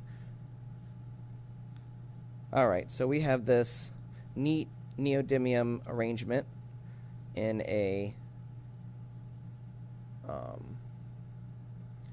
cylinder pattern. We're going to see if we can drive this in a circular motion to see if we can spin a drive shaft of some sort. And I whipped one up right here. Just a quick example, just to see what will happen.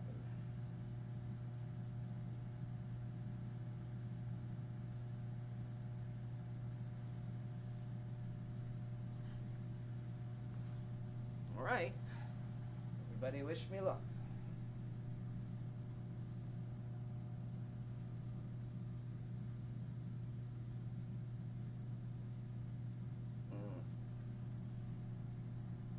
It's vibrating, but it's not doing much.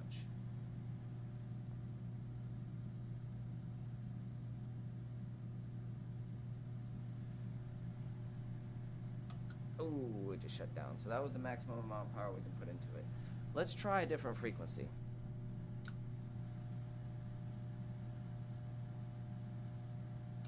Let's try a different frequency.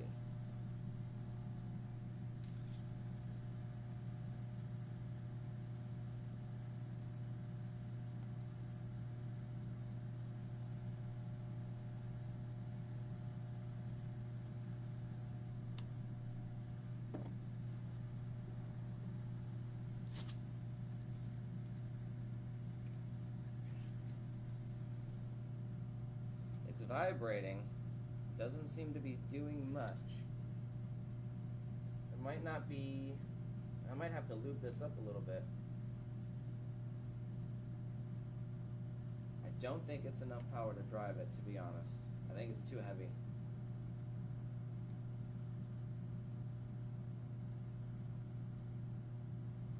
Alright, so we're going to put it in the glass.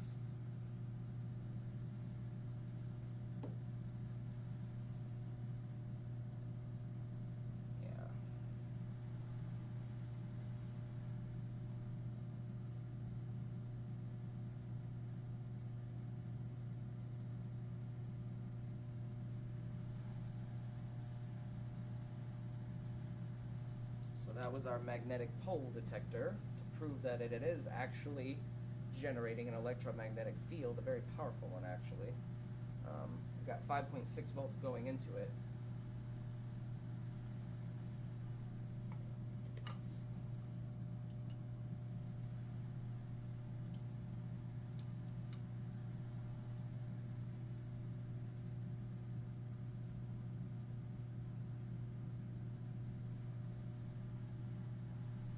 It doesn't seem to be doing much. I'm pretty sure it's just the field geometry is wrong for this kind of setup.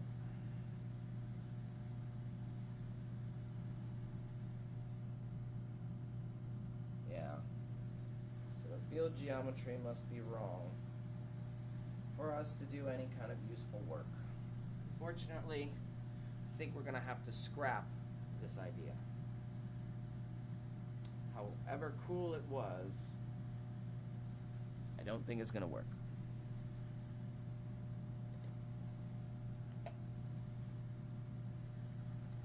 But that doesn't mean we can't have a little more experimentation with the neodymium sphere.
If your kids are watching, don't try this at home, kids.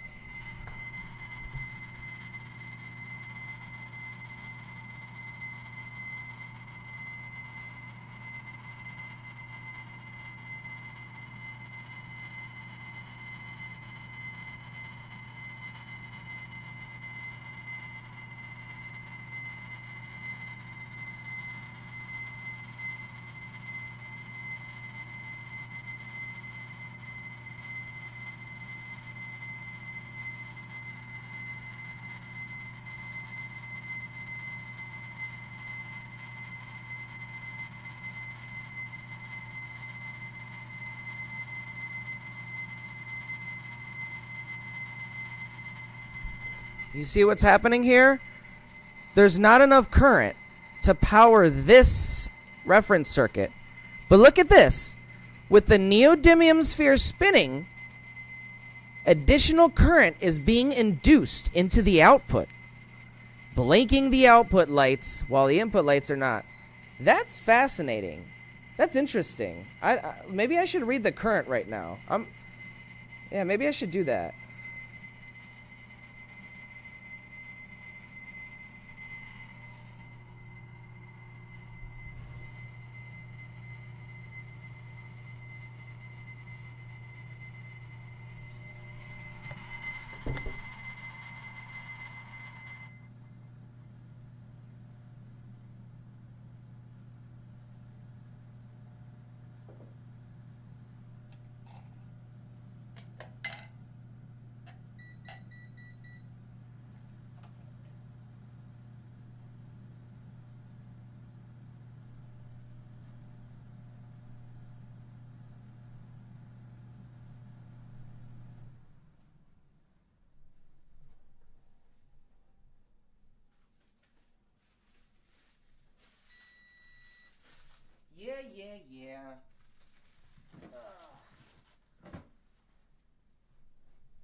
this one shut off on me?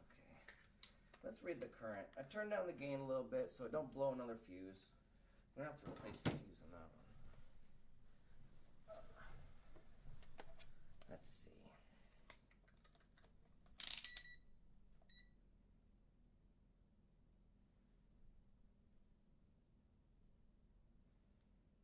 Okay. Let's see if I can show you guys this. Turn the camera a little bit. All right, turn the mic. So, we had to turn down the gain so I didn't blow a fuse, but we're measuring the current. Got 0.029 to 0.022 amps going in.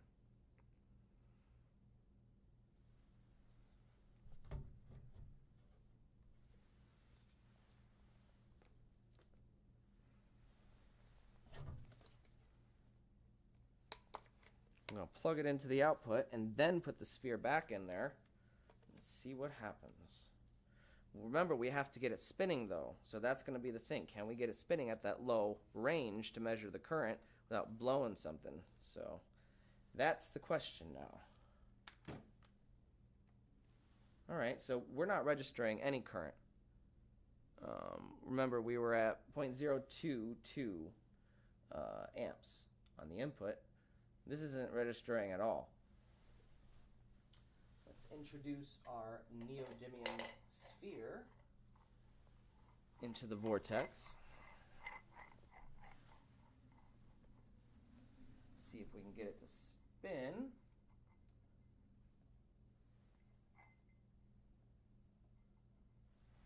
We're going to have to turn up the gain a little bit. Let's turn up the gain. Okay, we're turning up the gain.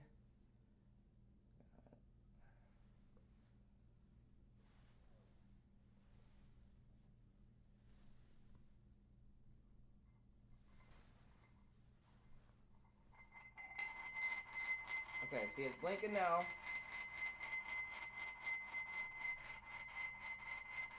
All right, so we got 0.06 amps when it's blinking on the current. Let's take it out.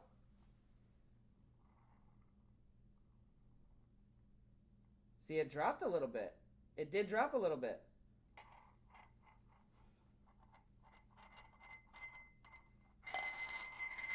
Spin it.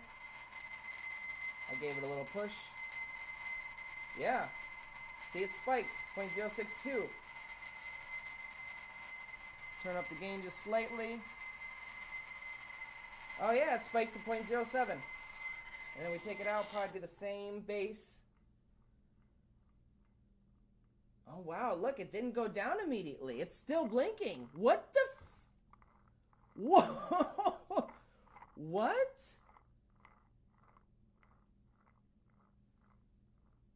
Oh man. Oh, that's because I increased the gain. Okay, I was gonna say, what is going on? Okay, so the gain is increased. That's why it's still blinking.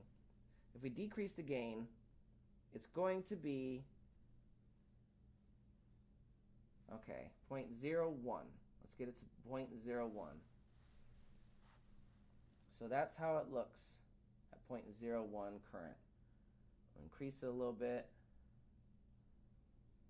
I'm going to do some visual observation here real quick. We're going to increase it to 34. So we're increasing it to 34. And it is blinking. Okay, so we're going to reduce it back to where it's not blinking and see if we can get it to blink with the magnet. Again. Right now we're at 22 on the gain. We're going to put the neodymium magnet back in.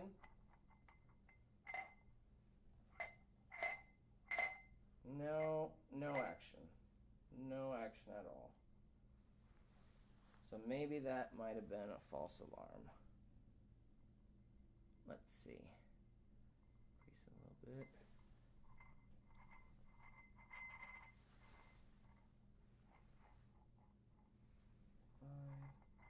We're going to check the voltage. I have a feeling that it might be doing something to the voltage, maybe.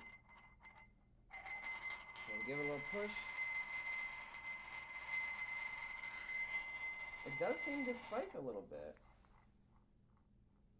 Just a tiny bit it goes up, it seems like.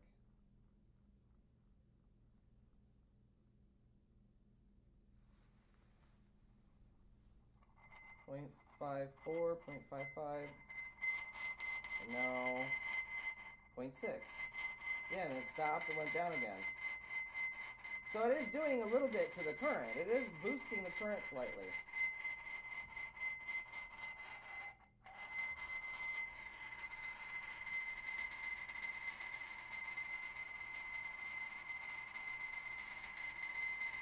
Let's check the voltage.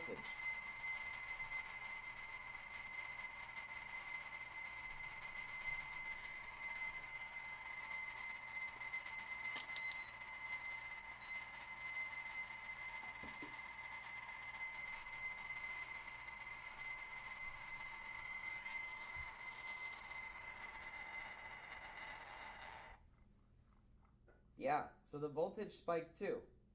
Voltage seemed to spike. Let's put it back in. Yep, goes up again.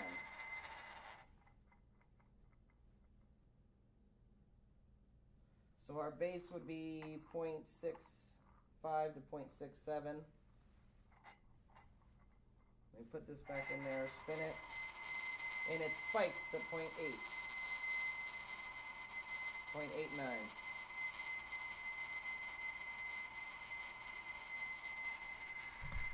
So it is increasing the power slightly by having that magnet spin in the middle. So theoretically, you can drive a motor with this and generate electricity at the same time on top of the 155% efficiency you're already getting. That's incredible.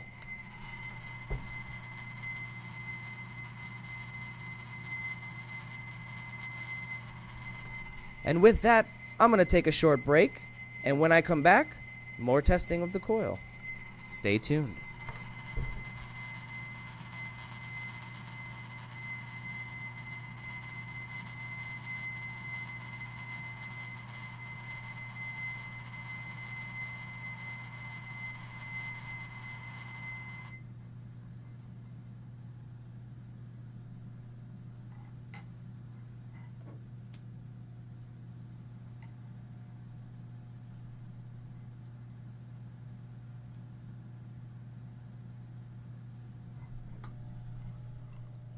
Let's see what the chat has to say. That poor multimeter. Yeah. Shaft to rotor with magnets. Yep. Solar panel, move the shaft. That's what I was thinking about doing with the solar panel box. Yeah. Yeah. Magnet don't have to move. Hey, Tammy. How you doing? Good to have you here. Yeah, moving the magnetic field induces self-resonance. Interesting.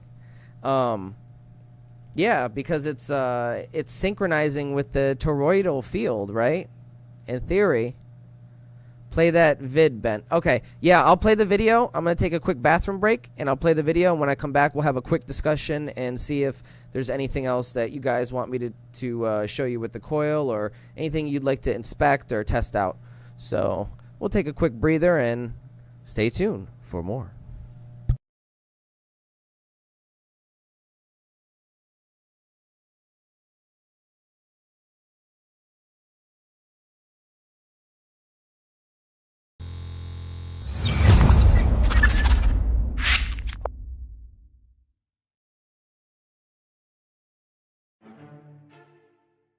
I need your absolute attention for a moment. Please, pay attention to the video you are about to watch and see if you can notice the problem.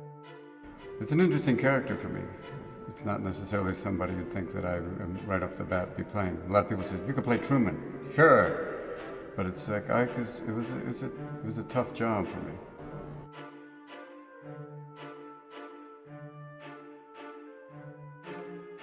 Did you see it? Some of you might have even seen it, but don't know how to describe it. What you just witnessed was a micro-expression, and even though it only lasted a fraction of a second, it could tell us everything we need to know. A moment of contradiction between emotion and words. Robin Williams' last video interview was with The Talk in 2014. In the interview, he discussed his new show called The Crazy Ones and shared some stories from his past. Here we see Robin in a moment of what appears to be slight joy talking about playing Truman, and then a flash of extreme sadness. And it doesn't just happen once. These are clear patterns of behavior that are universal. Have you ever wondered what someone is thinking?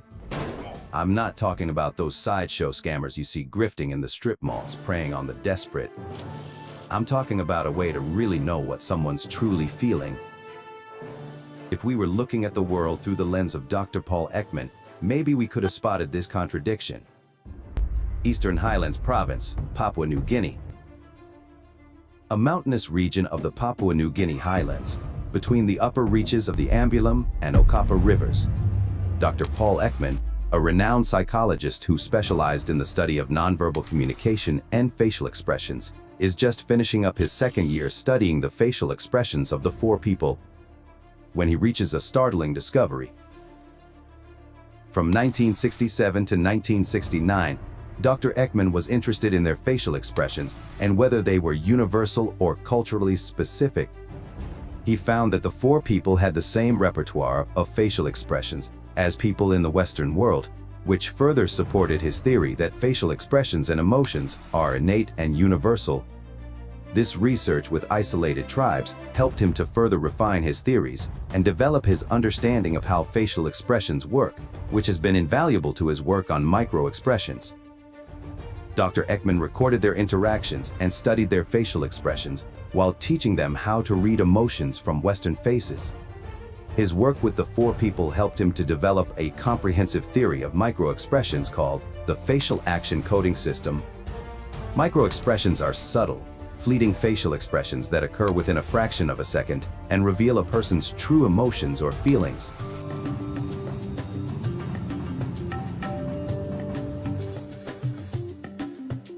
There are two kinds of facial expressions, a macro or normal expression, which comes on and off the face usually in 2 to 5 seconds, and a micro expression, which goes on and off in a 25th of a second. Now, if you use slow motion or freeze frame, a micro expression looks just like a normal expression, but it's been compressed in time.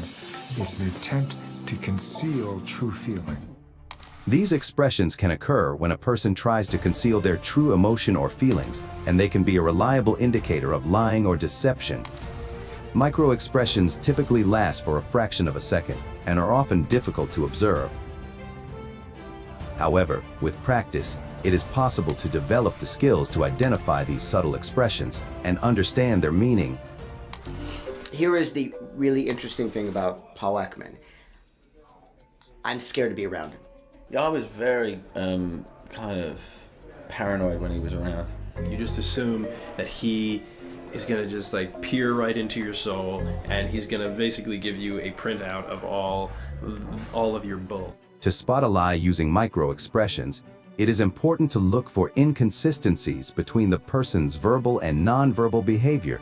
Colleagues have touched on counterfeit goods, and I share their concerns very deeply. I'm also concerned about stolen goods. Mr. Bezos, are stolen goods sold on Amazon? It's just that with over 1 million sellers, I'm sure that it has happened. For example, if someone is saying one thing but their facial expression suggests something else, it could indicate that they are not telling the truth. There are different types of micro-expressions, each corresponding to a different emotion. The 7 universal emotions are happiness, sadness, fear, anger, surprise, disgust, and contempt. Spotting micro-expressions of these emotions can be useful in detecting deception. In summary, understanding micro-expressions and how they work can be a powerful tool in spotting lies. It takes practice to become skilled in identifying these subtle facial expressions, but with time and effort, it is possible to develop this essential skill.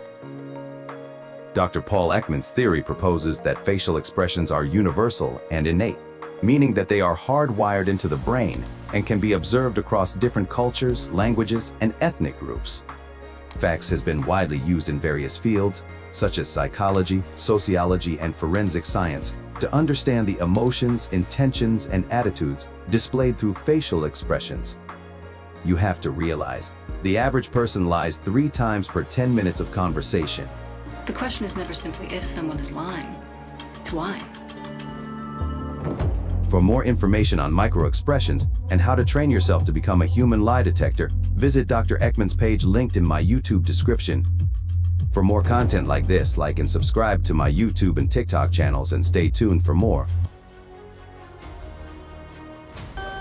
From everyone here at Beneficence TV, we wish you all a very Merry Christmas and Happy Holidays. Expand your minds and subscribe today.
Welcome back, everybody. Thank you for tuning in.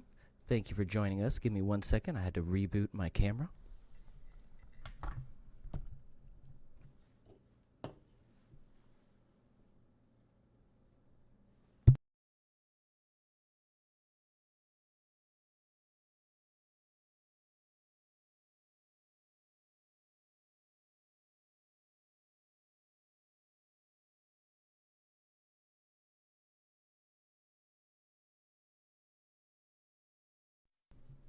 Wow, look at this. Look at all these great comments. Wow, you have an amazing audience here. What wonderful ideas and comments. I should join these discussions more often.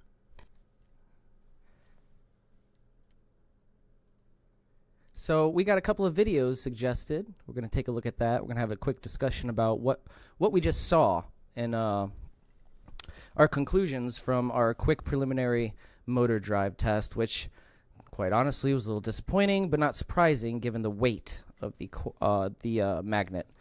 It is pretty heavy and it is a hefty, strong magnetic field.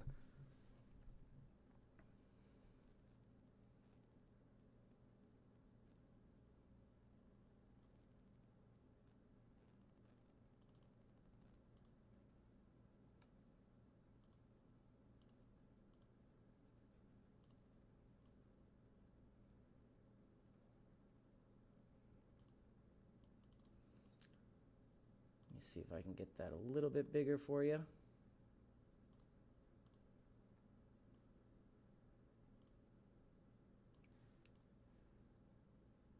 There we go.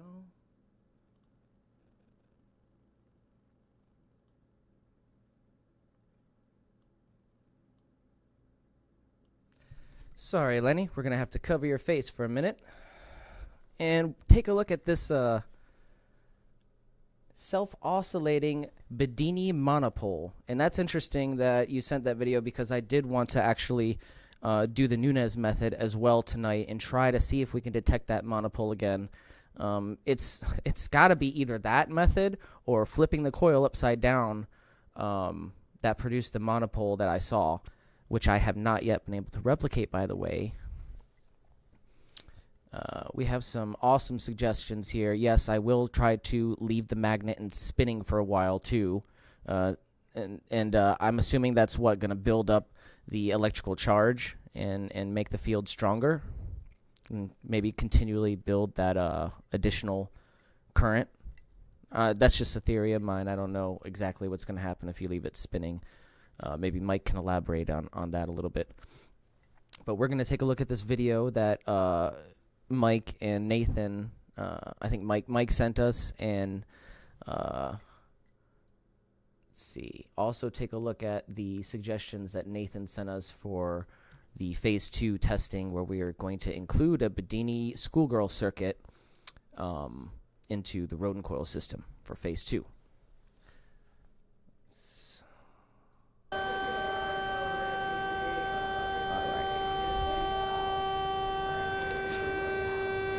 Alright, we got a high frequency sound warning right here, so if anybody's sensitive to that, I would turn down the volume a little bit. I know I'm going to turn on the volume a little bit. Okay.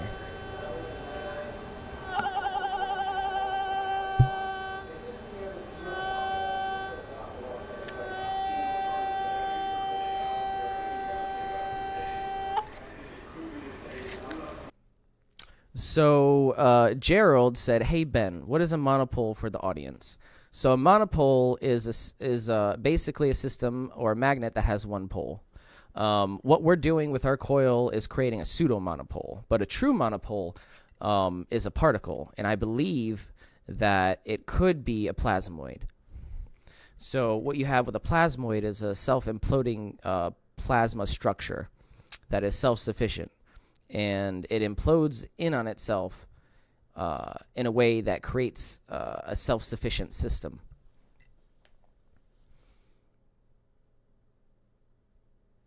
I think maybe spinning magnet field is tuning the copper in the wire, aligning eddy currents. Oh, interesting.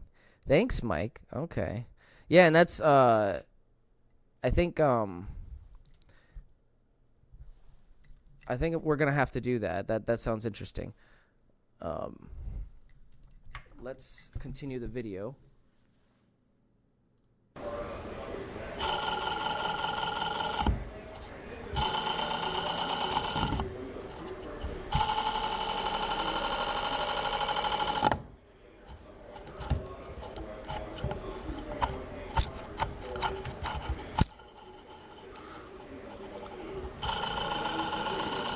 Well, there you have it, folks. You heard that? You heard that, right? No humming now, right? No humming because I disconnected the battery, and the battery was ringing back to the coil, causing it to self-oscillate. That's my opinion. Hold on. I'm going to have to rewind that. I went to go grab my coil of wire because I just ordered a coil of wire for getting ready for the workshop that I'm having. Gonna have it Sunday, or it might get pushed back depending on when the coil frame gets here. But this is the enameled magnetic 24 gauge wire that I ordered for the workshop, where I will be demonstrating how to build one of these coils. Not the one that's up on the screen here, but one of the Rodin coil systems that I built. And it looks like here, and if I'm not mistaken, correct me if I'm mistaken, Gerald, but or I'm sorry, Mike. Correct me if I'm mistaken, Mike, but it looks like I could just probably hook this thing up to whatever you got going on there. It looks like it's just a spool of wire, right? Just a spool of enameled magnetic wire like I have here.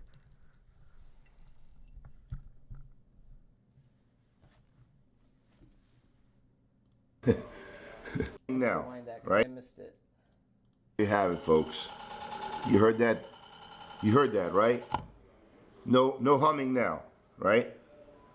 No humming because I disconnected the battery, and the battery was ringing back to the coil, causing it to self-oscillate. That's my...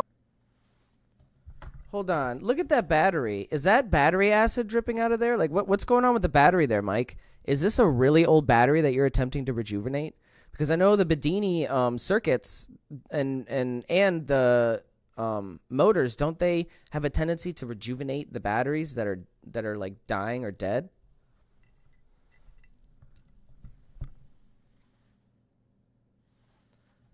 So he says it's bifilar 2-wire, 26 gauge, 28 gauge, but a 26, maybe 26 or a 28 gauge, But that's the coil. The coil is 24 in the video, I think, and the trigger is 30.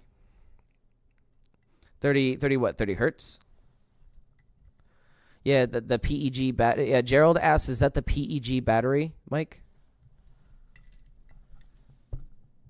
If you haven't subscribed to Mike Does page, go to Mike Does, MYKE Does. Subscribe now. He's got some amazing stuff. We also have Gerald here, the Lord of the Rings, WPGE Enlightened, number 4, Truth, number 2. You can see him in the chat. That's his channel. And then also the legendary Nathan from Old Man Builds, who's working on a Graviflyer right now. You subscribe to all their channels. Old Man Builds has some amazing stuff out there if you're interested in anti-gravity. My opinion. I don't know exactly how this Bedini monopole was just self-oscillating. Now it's not, because I had disconnected the battery, as you saw, and it stopped humming.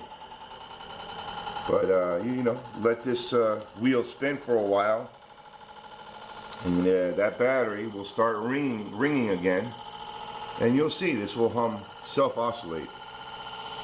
Master Evo wanted to see this because he had a hard time believing that, as I do, and as everybody else does that has ever built a Bedini monopole.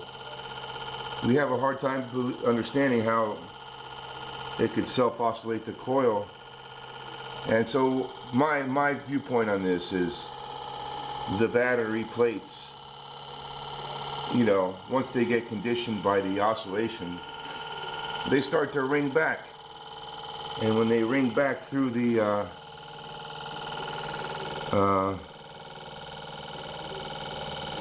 well, probably the negative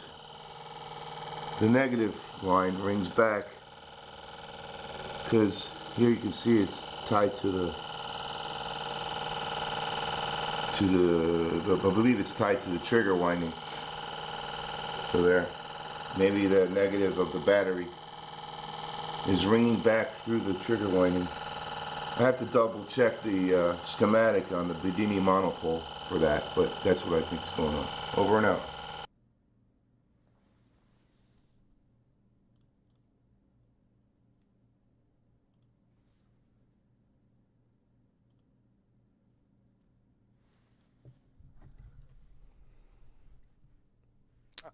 Mike Does says, I think the POS flyback was hitting the trigger winding. Were you attempting to rejuvenate that battery? Was that like a dead battery, Mike?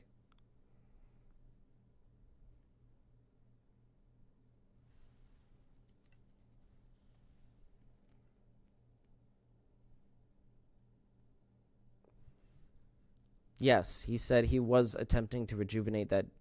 I mean, it looked like it was like old and leaking acid and just in a deteriorating condition.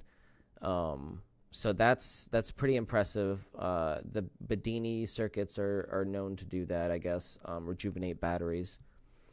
That would be interesting to try. That's probably what we're going to end up doing with the Bedini schoolgirl circuit, is getting an old decrepit battery from somebody and getting a new one and seeing if we can rejuvenate it. Mike says, I think it had 7 volts. It's a 12 volt.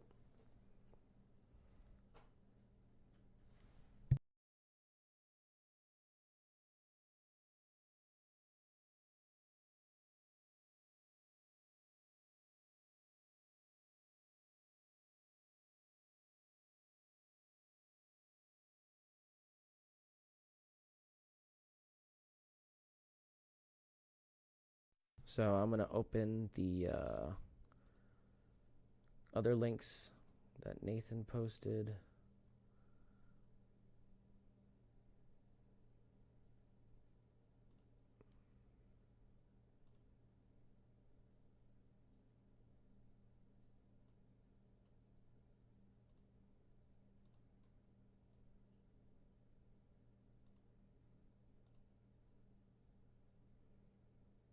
Okay. Oh, you can't see that. So this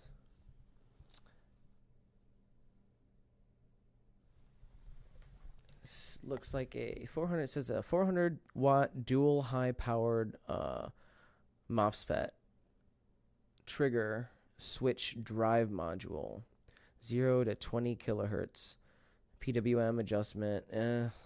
See, 20 kilohertz isn't high enough for what I want to do. I need a portable one that I can, like experiment with a higher frequency range. Unless it's not an option, then I'll just have to have a spare system. I had something in mind. Let me show you what I had in mind. It's a little bit more expensive, but I think it might be able to be a little bit easier to switch from one system to another.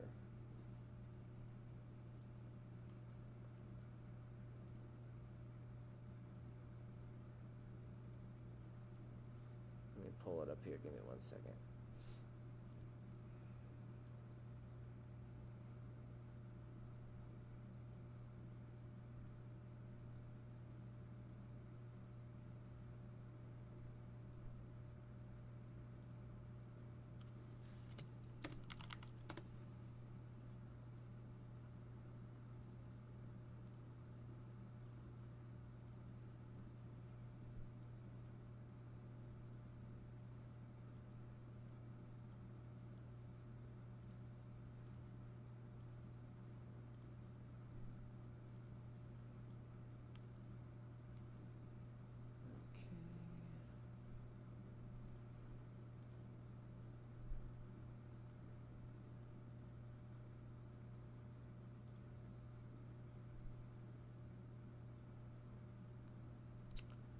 Well, it seems to have disappeared off my Amazon list. Oh no, that's I'm looking at the wrong thing. Give me 1 second. Oh no, I'm not.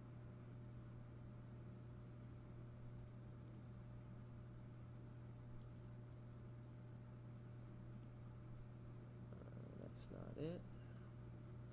Let me see if I can find it again. I'm just going to do a quick search.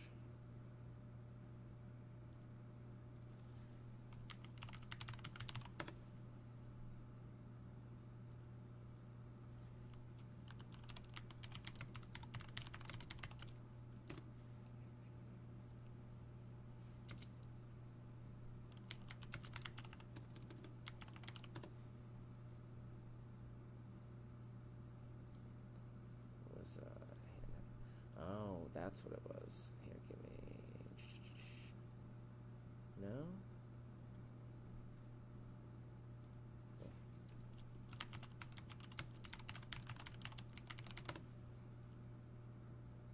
It's a handheld function generator.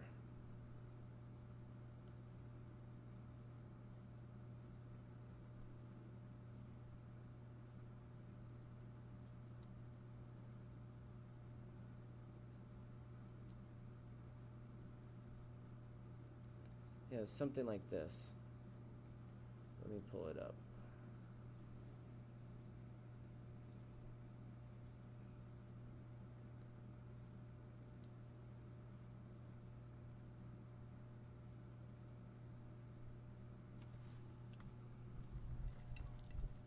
So this, I don't think this is the one I was looking at, but it was something like this, only it was also a function generator. I don't think this one's also a function generator. No, it is a signal generator. Yeah, 7 waveform, 2 hertz to 2 megahertz. So that's kind of like, or 1 hertz to 2 megahertz. That's kind of like the range that I need. Something really low to really high, so I have something to work with. I know this is a little bit more expensive, but let me know what you think if this will work as a function generator.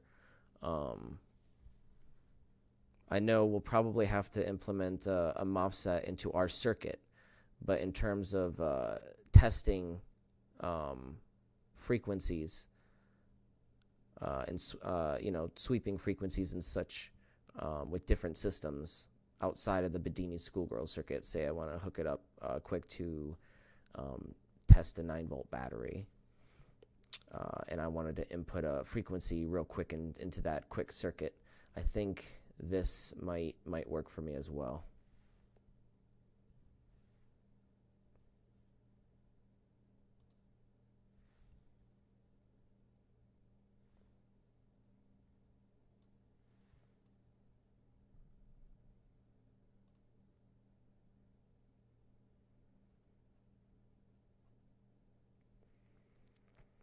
Mike says, keep in mind once you get a certain range of high frequency, that sphere won't spin anymore. It will vibrate, but you will not be able to see it or detect it vibrating with your hand. Special equipment will. Interesting.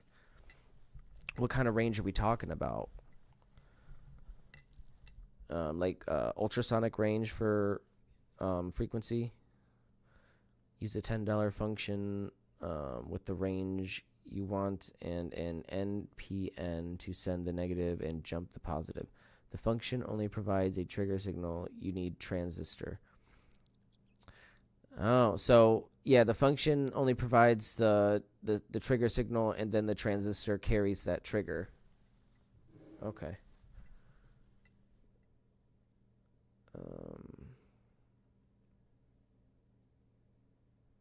Trigger signal is no more than 5 volts. If you want more volts, you have to trigger with NPN 12-volt battery.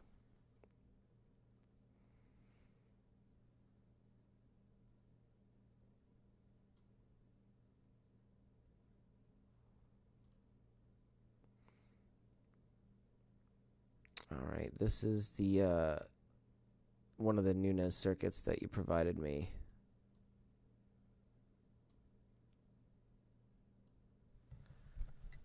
Let's see. So in this circuit, can you explain, this is the Nunez method, a method of, so you're basically, what I'm doing is I'm doubling the voltage while increasing the current. This is timesing the voltage by 10 and maintaining or increasing the current on the output side. And what we have here is, it looks like just a simple setup where you can take this. Now in this case, I would take the function generator, and that's how you tune it. You sweep the frequencies until you find the sweet spot, and you look for the spike in voltage on the output.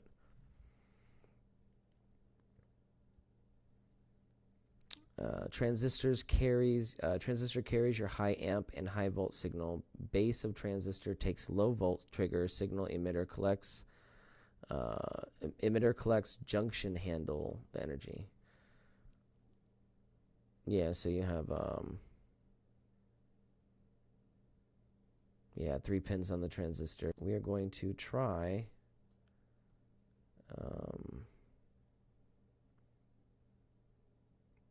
first of all, we're going to let that neodymium ball spin for a little bit as well, as suggested by Mike, to see if it can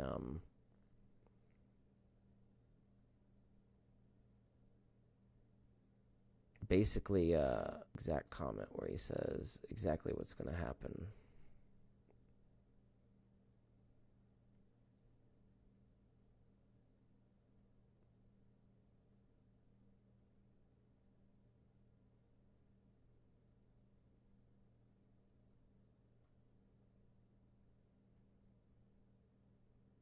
I can't find it, but basically it's going to so it's going to basically kind of like you have metronomes, and they end up all in the same place. So that's what I think the theory is here, is the magnetic sphere, the field geometry of the neodymium sphere is going to basically tune itself and have a sympathetic response until it finds itself resonating with the system.